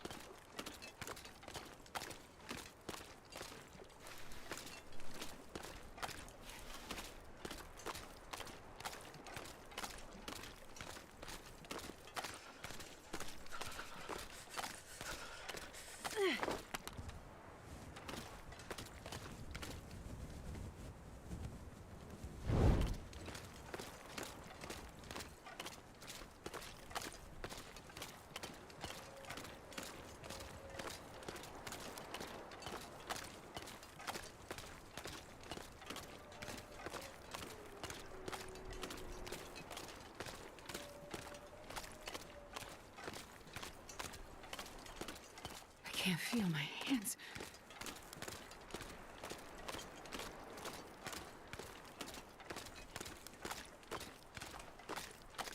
Bear's over there. We can make a swing through here, pick up everything, and get out. But no hammer. The hammer has eluded us, and that makes me sad because it means we will not get a craft. We will not be able to forge. So what then? Just grab more coal? And we've got lots of carcasses, so we can get guts and hides down. Guess we could work towards getting some clothes. Maybe. We can hunt rabbits.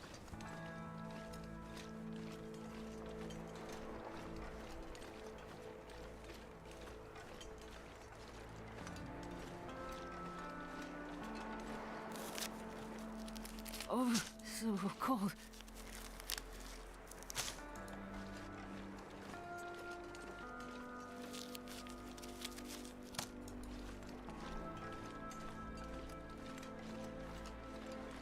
Okay, we want to get out of the bear path as quickly as we can.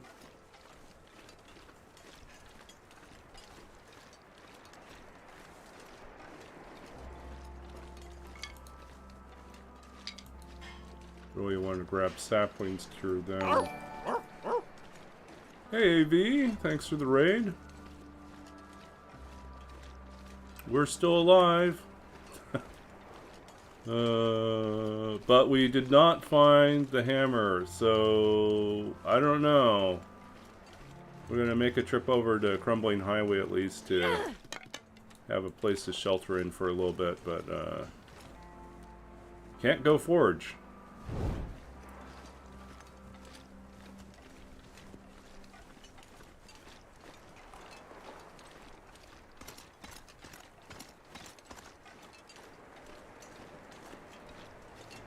Another carcass over there. Yeah, I don't know if we just missed it, but I think I've checked all the places where it usually would spawn, so I think it's just not here. So we checked the trailer near the climb, like the steep incline that goes to the area that lets you take the path into Pleasant Valley. Come on, little fire. And that one, so that trailer, the blue trailer there, no hammer outside. No hammer in the watchtower. No hammer. Where else was there? No hammer at the fishing village. No hammer in the cars. No hammer in around the Quonset or in the Quonset. I checked most of the fishing huts, didn't see hammers there. So I think I've checked everywhere. I'm tired. Yeah, I can sleep in a fishing hut. If I have enough coal, right? Or fuel to make that work. I could also use cars in... so I've slept in a car next to the Quonset. There's a little narrow space where you can put a fire in that most of the time is wind blocked. And we did that.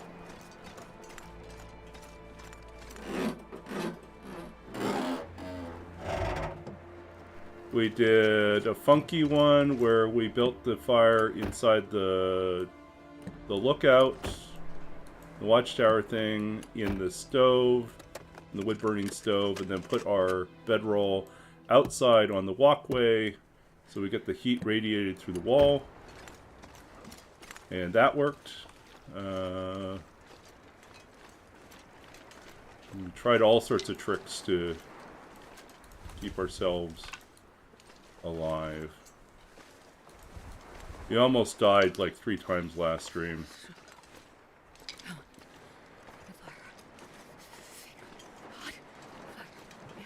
But yeah, fishing huts are definitely a thing because they are an outdoor space.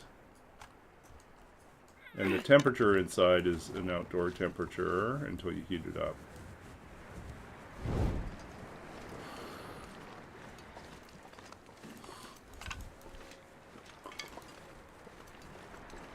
Why are there no saplings here today? This is weird. Like, usually it's just saplings everywhere in here. Got nothing.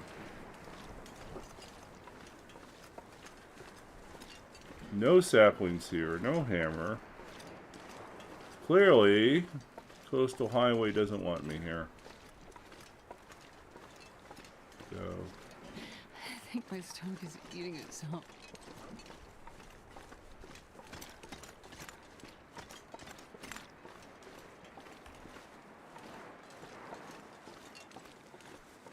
But on the other hand, check out our match count now.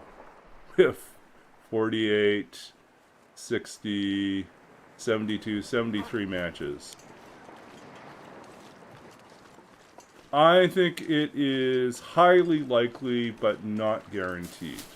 There's multiple spawns for it. So usually you get a hammer.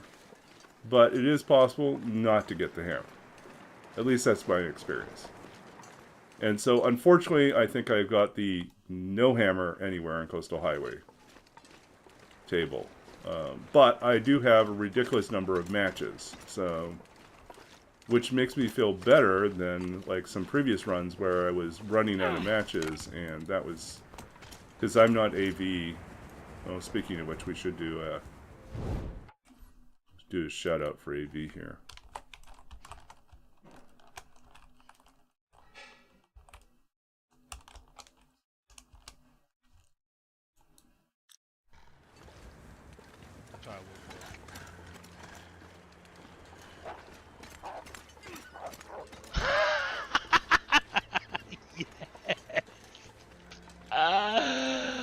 Awesome. Okay, I am actually usually a serious.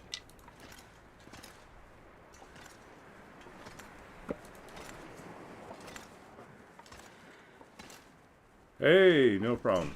Always love to support you, and you know, in fact, we were thinking it's getting close to time for me to raid out. I don't know, is it just quiet tonight? I didn't check to see who else was streaming. I just feel like it's quiet tonight.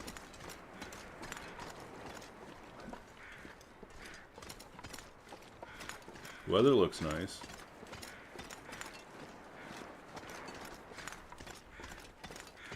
But we need to get some rest, so we're not going to stick around.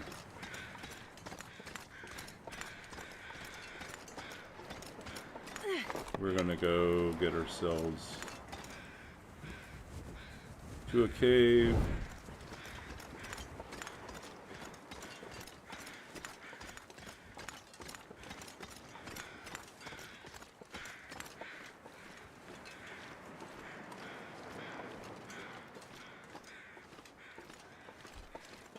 I think we'll go this route this time.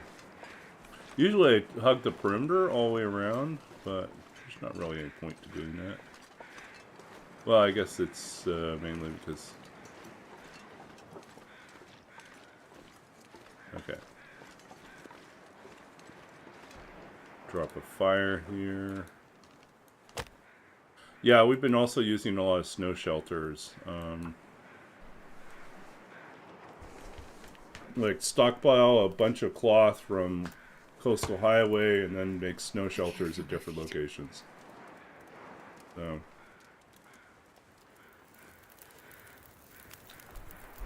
basically to give us, like, so we made a snow shelter on what, Misanthropes, I think it was.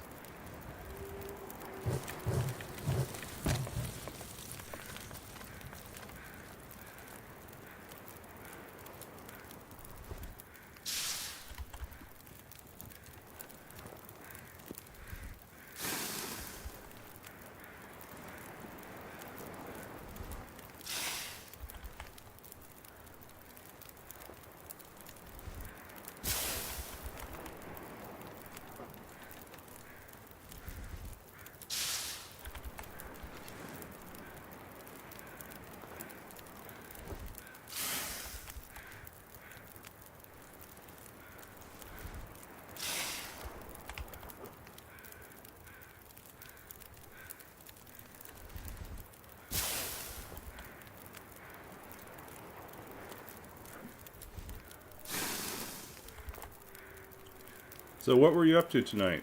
I'm assuming Long Dark and probably Cake Stand, right?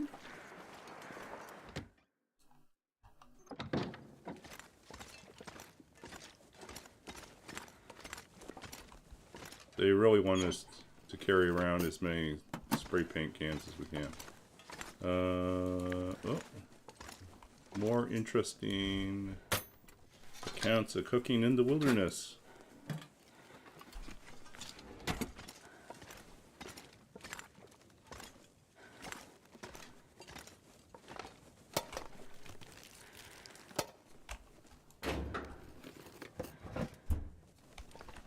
Oh, you got in from work. Oh.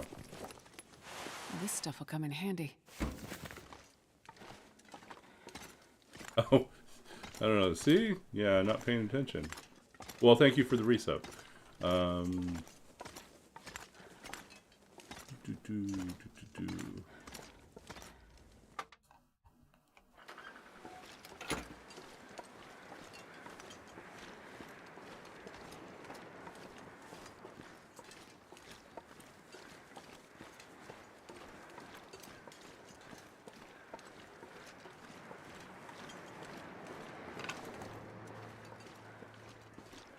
Yeah.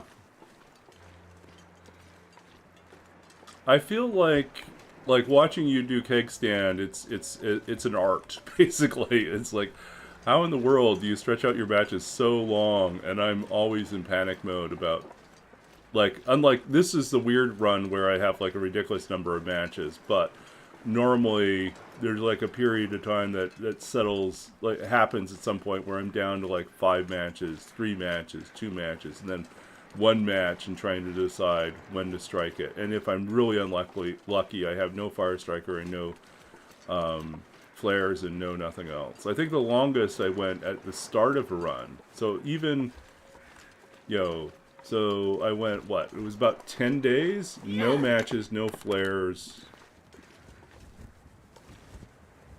No, I think it was 7 days. 7 days, no matches, no flares. No fire striker, no form of fire whatsoever. It's just like I had to entirely exist off of drinks I found, toilets I found.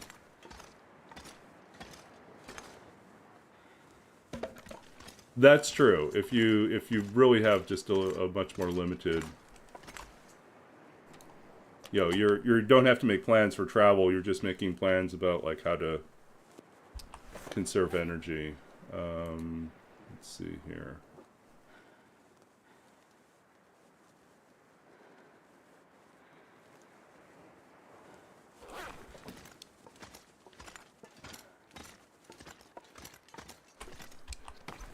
We're heavy because we're exhausted. That's why. Oops, that's not what we wanted to do. Temper tantrum. Aster, just don't throw stuff around because you're tired.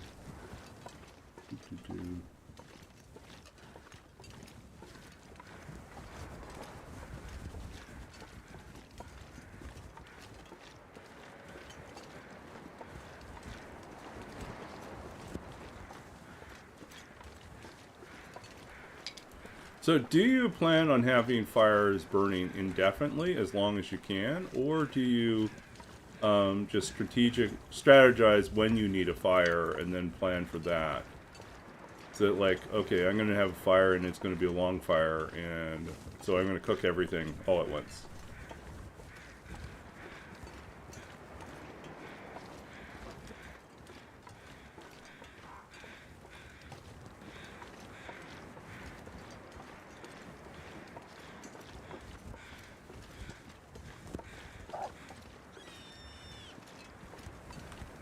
Where are you? Where are you, rabbit? I want to steal you.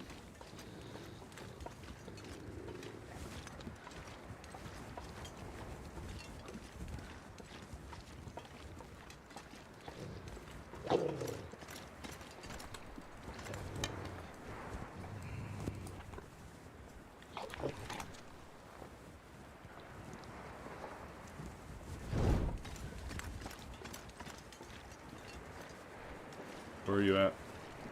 Oh, he's over there. So,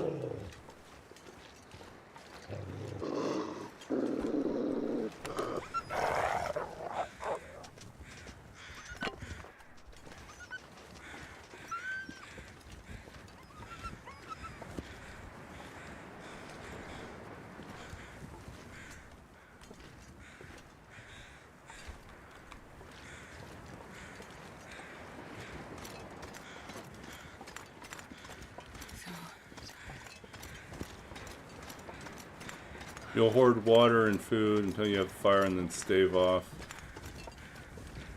And then live off of what you have when you don't. Yeah, I figured you must have to do something like that.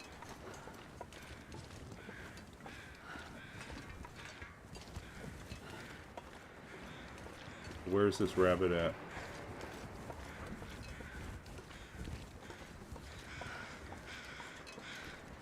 Oh, there he is.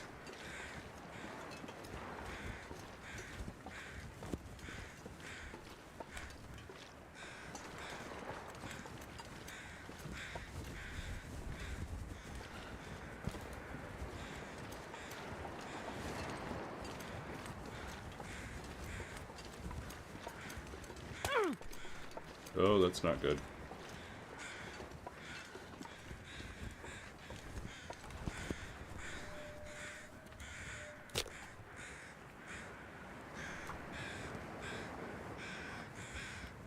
He's coming for me, isn't he?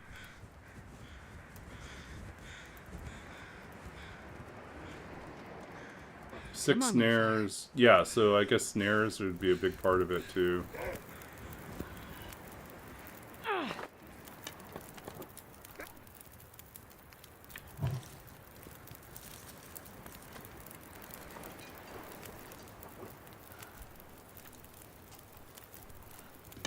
Can I threaten?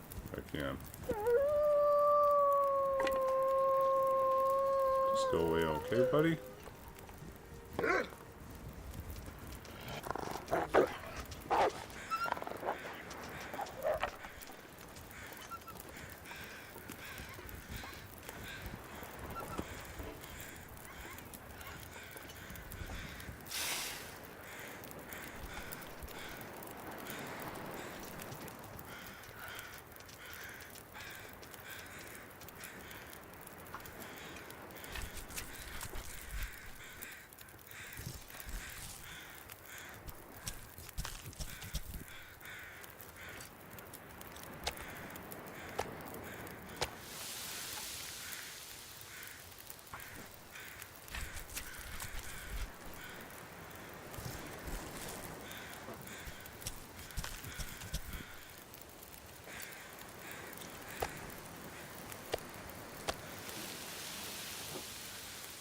One, 2, 3. Only a little bit on this guy.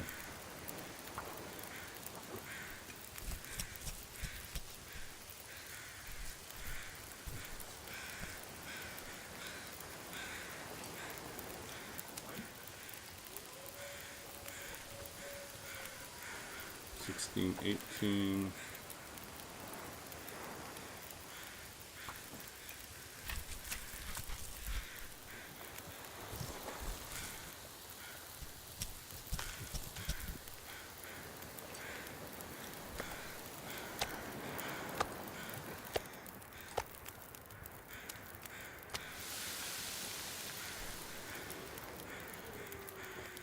Okay, I should probably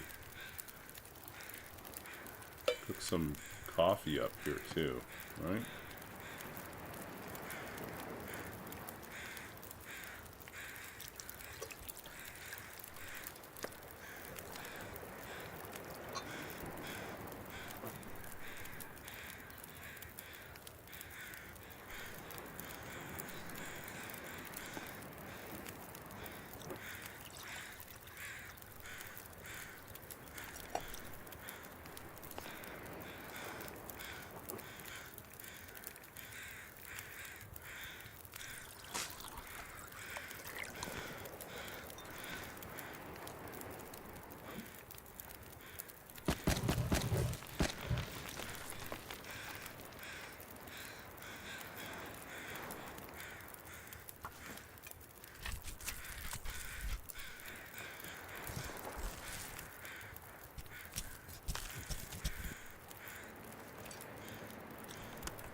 Okay, we're good. 4. I just want the hide.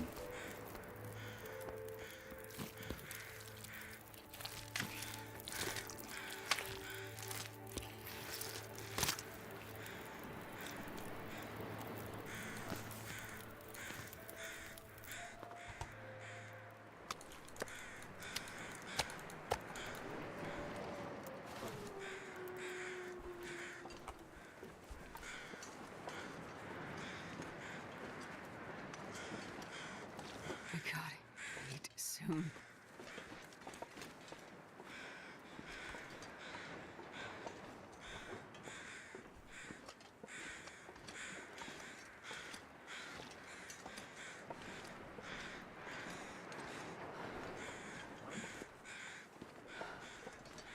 I think we can go around this one. Yeah, there we go.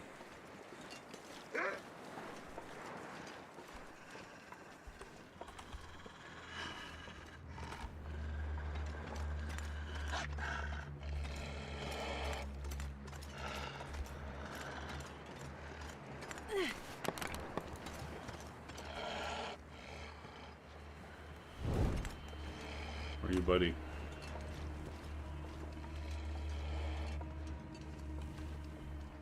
We'll do that later.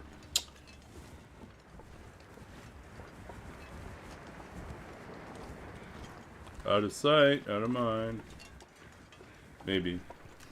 Maybe he's still hunting us. Okay, we're exhausted. That's actually fine. We want to be exhausted when we rest. Means we'll get our best recovery. We've got food. A few different types of food. We do need to work on getting a bigger supply of firewood, but other than that, let's see, let's grab our mushrooms from here.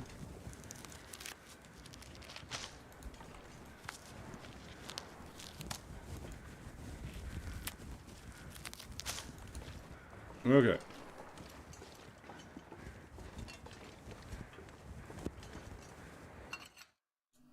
And this is where we're going to sleep tonight.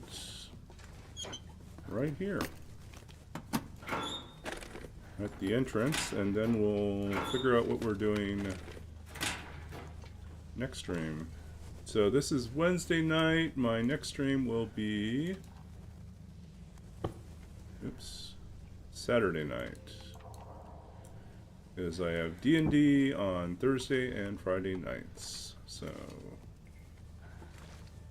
other business to attend to. Okay, so we can throw that away. We can... let's see, what do we want to eat here? We want to prioritize eating meat, so we're not just a big big temptation for the wolves. Let's have this. When our condition is better, we can eat the food poisoning stuff. Risk it, but our condition's too low right now. Okay, we're good that way.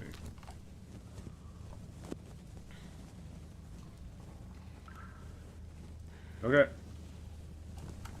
So we're currently sitting on day 13. Oh, that reminds me, we got stuff to drop down here.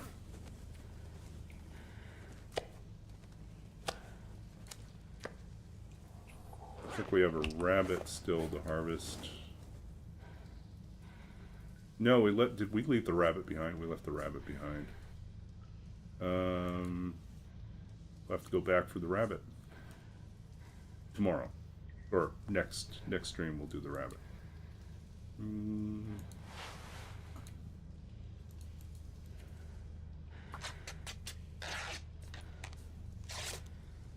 So I wonder who's out there.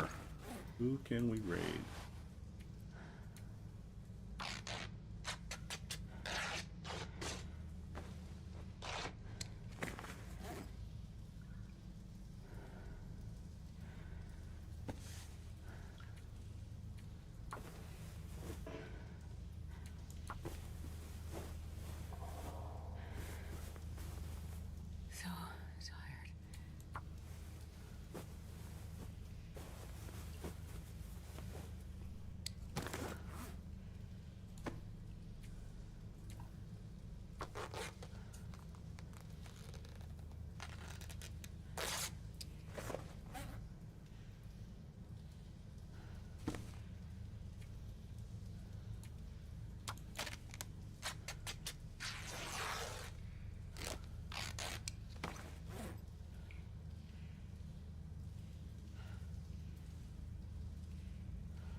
Okay, it's nighttime. We do need to repair these. Do we got leather? We have leather. We'll do that later.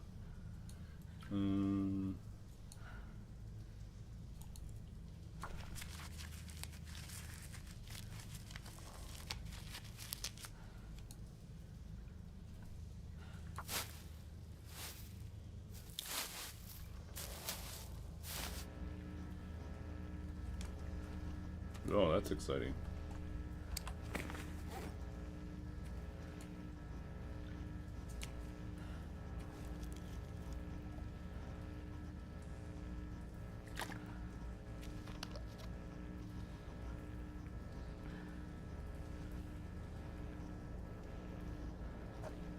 Okay.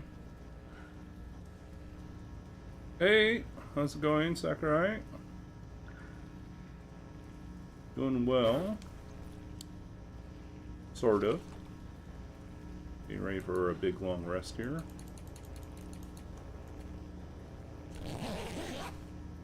And we're actually getting ready to raid out, so we're going to read a poem and raid out. We have officially made it through to the new day. We have a long ways to go, though. Can you eat trees? In terms of recovery, but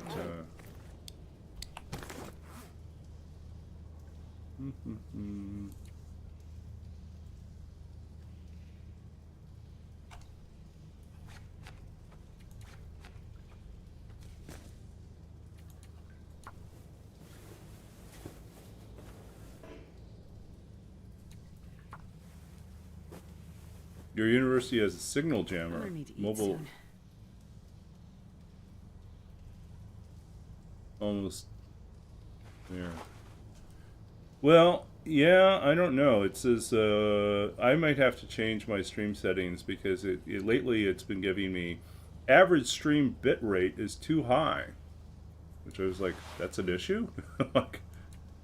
So I may have to figure out what I can change on that, because it seems to move between being stable and then unstable. So I'm wondering if that's a contributing factor for you.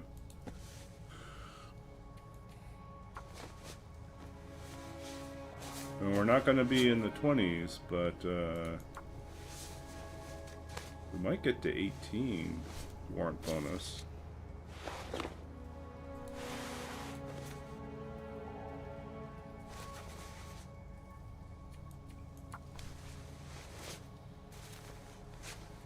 I'm so hungry.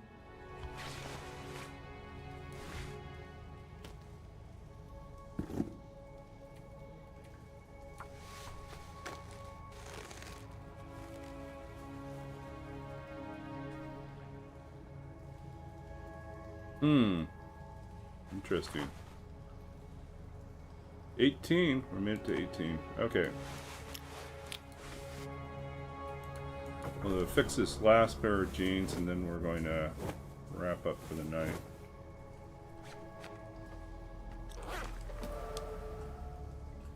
I need two. Look at that.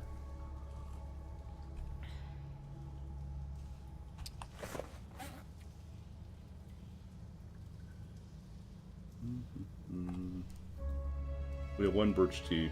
Okay.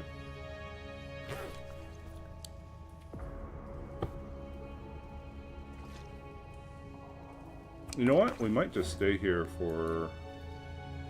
Oh, we need to repair this too.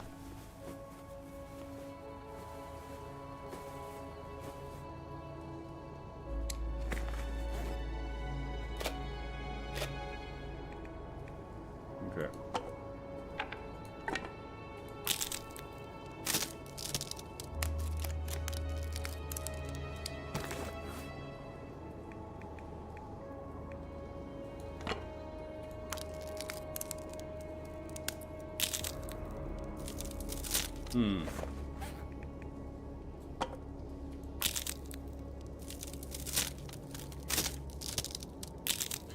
Well, I will take a look at things next time. Getting stopped. Interesting.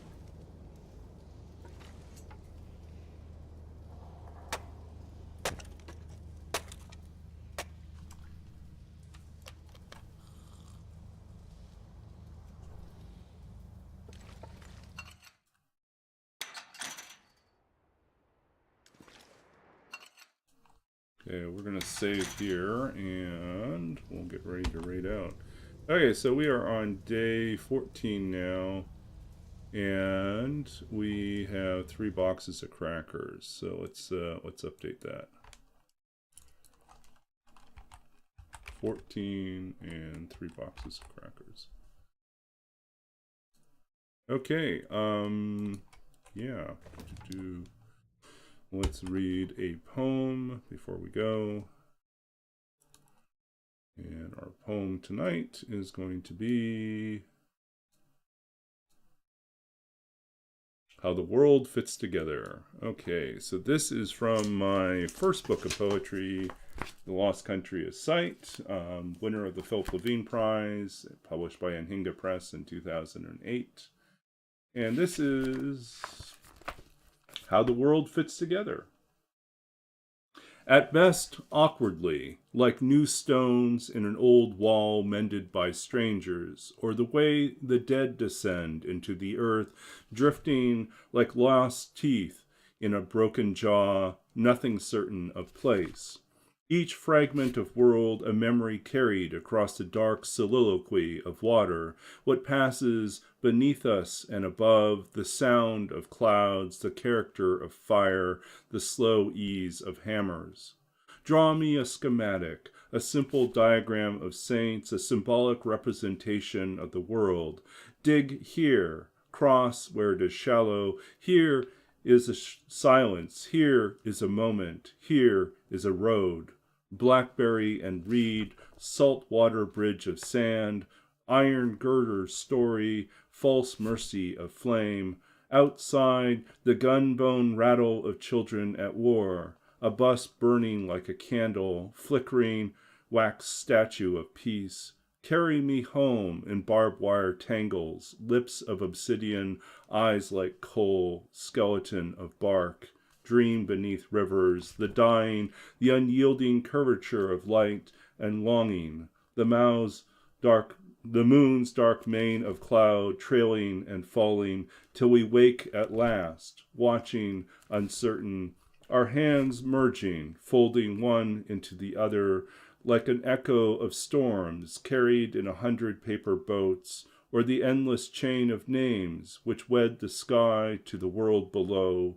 Here any god could be my god, the earth, the coin, this bitter map of numbers I taste on your tongue. So that's weird. I'll just be upfront about it. It's a very surreal, strange poem that leans super heavy into like dream logic and just making these big leaps, these imaginative leaps between ideas. This, to me, I can't remember the exact circumstances about writing the poem. It's been a long time, but I do think this probably came from a period where I did a lot of writing super late at night when I was really exhausted, because I also like the way in which in that state of exhaustion, my brain would leap from one weird idea to another, one weird image to the next. And the associations were not filtered. They were not blocked or checked by like, oh, that doesn't make logical sense, which we tend to censor ourselves a lot like that. And then, but instead, I was just making these really big leaps, and they kind of work, I think. But it's I like, and some of them I can go back to and I can think, oh, I know which memory I was thinking about that inspired that line, or how that idea came into my head in the first place. Like the lost teeth and a broken jaw, that's like super, super specific, and completely like there's no reference in the poem other than that reference to lost teeth and a jaw. But where it comes from is a memory I have of a conversation I had with a friend of mine when I was in Taiwan, who was, we were both there as missionaries. And one of the things you do before you leave to go to another country to be a missionary is you have to go through and you have to have your wisdom teeth pulled. So it reduces the chance of you having some sort of orthodontic or medical emergency in another country. So he went and had his wisdom teeth pulled, and what happened was that the dentist pulling his teeth, his wisdom teeth, messed up. One of his teeth fractured and kind of almost exploded, and there were little bits of bone, not bone, but tooth, tooth and bone that basically like basically they try to remove as much as possible. um and so he thought nothing of it, for months. He thought, okay, it was just kind of a freak thing that happened, and they were able to clean out, that tooth. And then he started having headaches. He said he started having headaches, and finally went to like the hospital and had, or the doctor. He went and had an X-ray done, and they ran the X-ray because there's something weird going on. So they ran the X-ray, and sure enough, in the X-ray, there's a tiny fragment of tooth that's lodged between the hemispheres of his brain that had flown through, like had somehow drifted, like so small that it could drift through the blood vessels, and it made it all the way to his brain and lodged between them.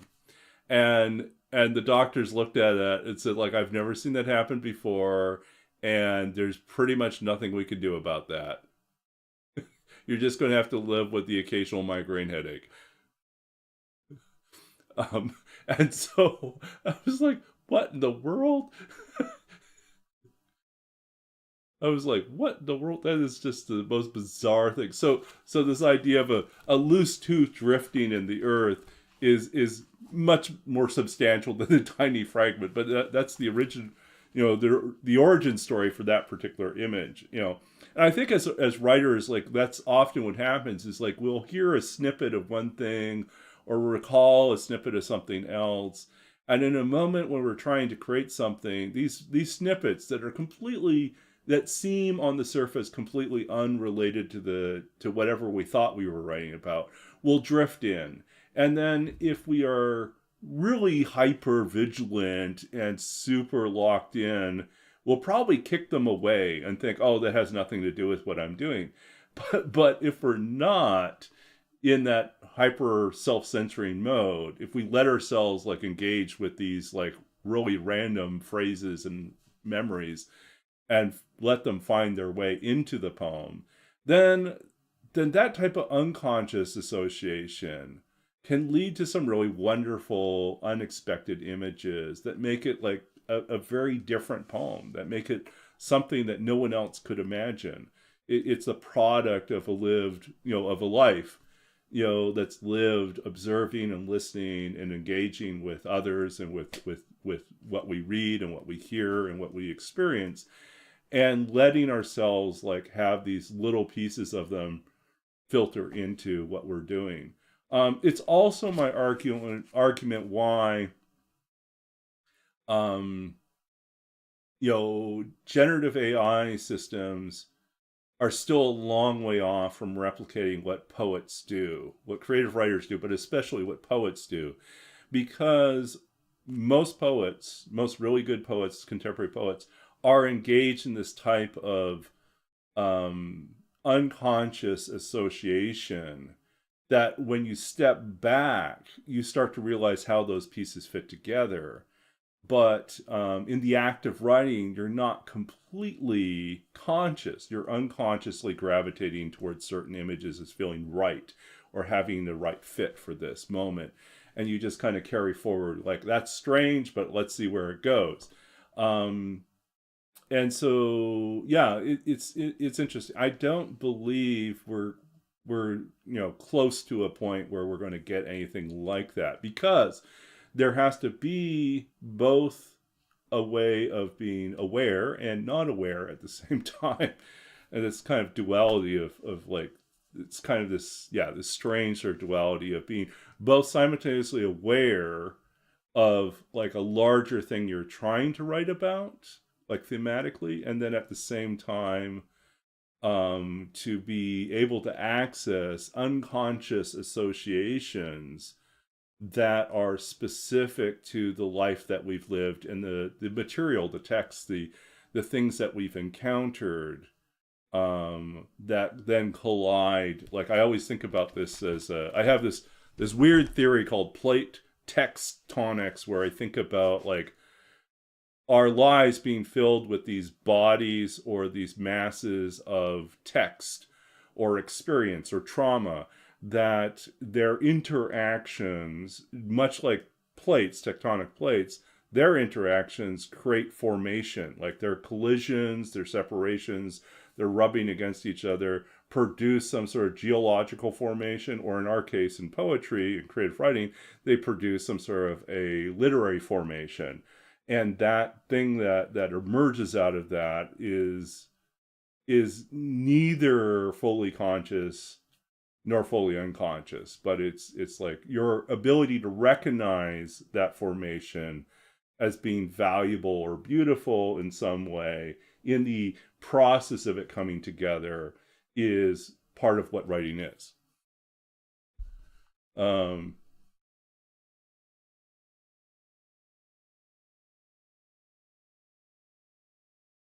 uh,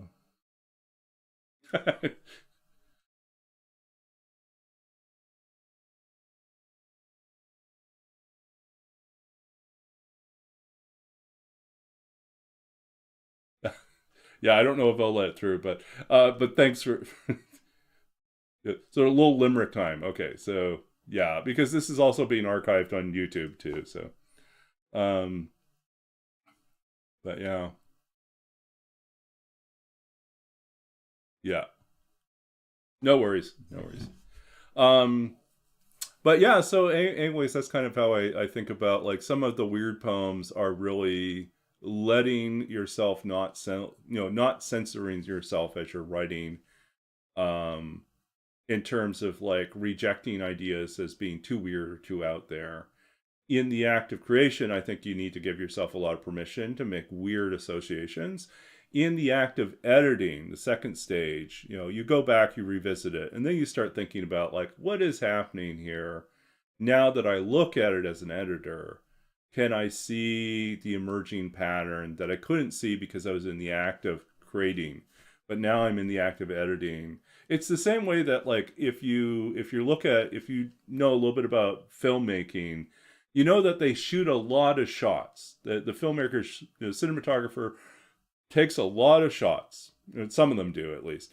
And then there is an editor who then chooses how to cut the thing together. And there's a huge difference between the raw footage and the actual final cut. And it's because someone, the editor, is making very careful decisions about how you move from one image to another image. And what does that mean? What does that evoke when we go back and forth between them, or we cut them together in different ways, or we let it be a long shot versus a short shot? Some of that's done, the decision making about what shots to take can be done in the act of filming, but how those shots get composed and cut together, for writers, that's the act of editing. Is like we have to think about like, how do these pieces get cut together?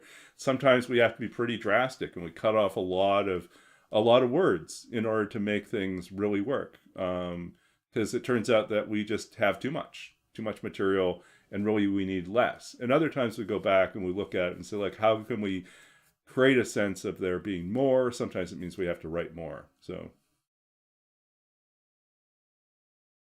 yeah, films are 10% of the shots taken. It totally is. They get in trouble sometimes because they shoot so much that never actually gets used, right?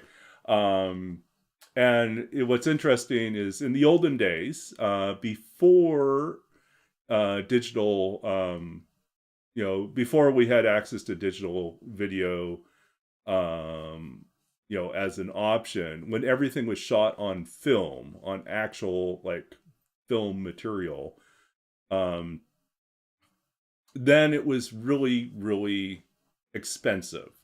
And so people would have to plan their shots, especially if they were student filmmakers or if they were like independent filmmakers. They really, really, really had to think through, unless they were like really independently wealthy, they were like, have to think through what they're going to shoot. and be careful about it because they had a limited budget and they had a limited amount of film.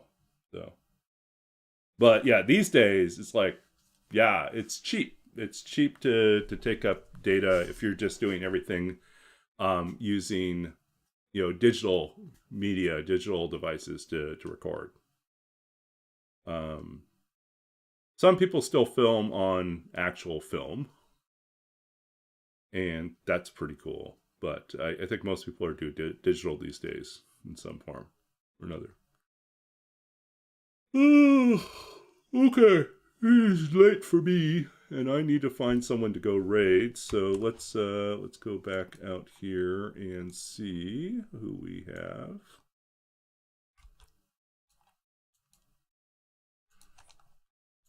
Okay, so we don't expect to have a lot of people out there, but we'll try. Deadpool's up. Slid Holmes is up. Nebs is up. Okay, let's visit Deadpool. It's been a while.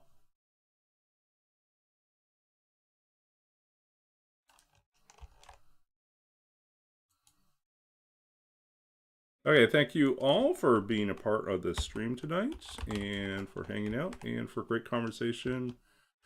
Letting me read poetry, watching me.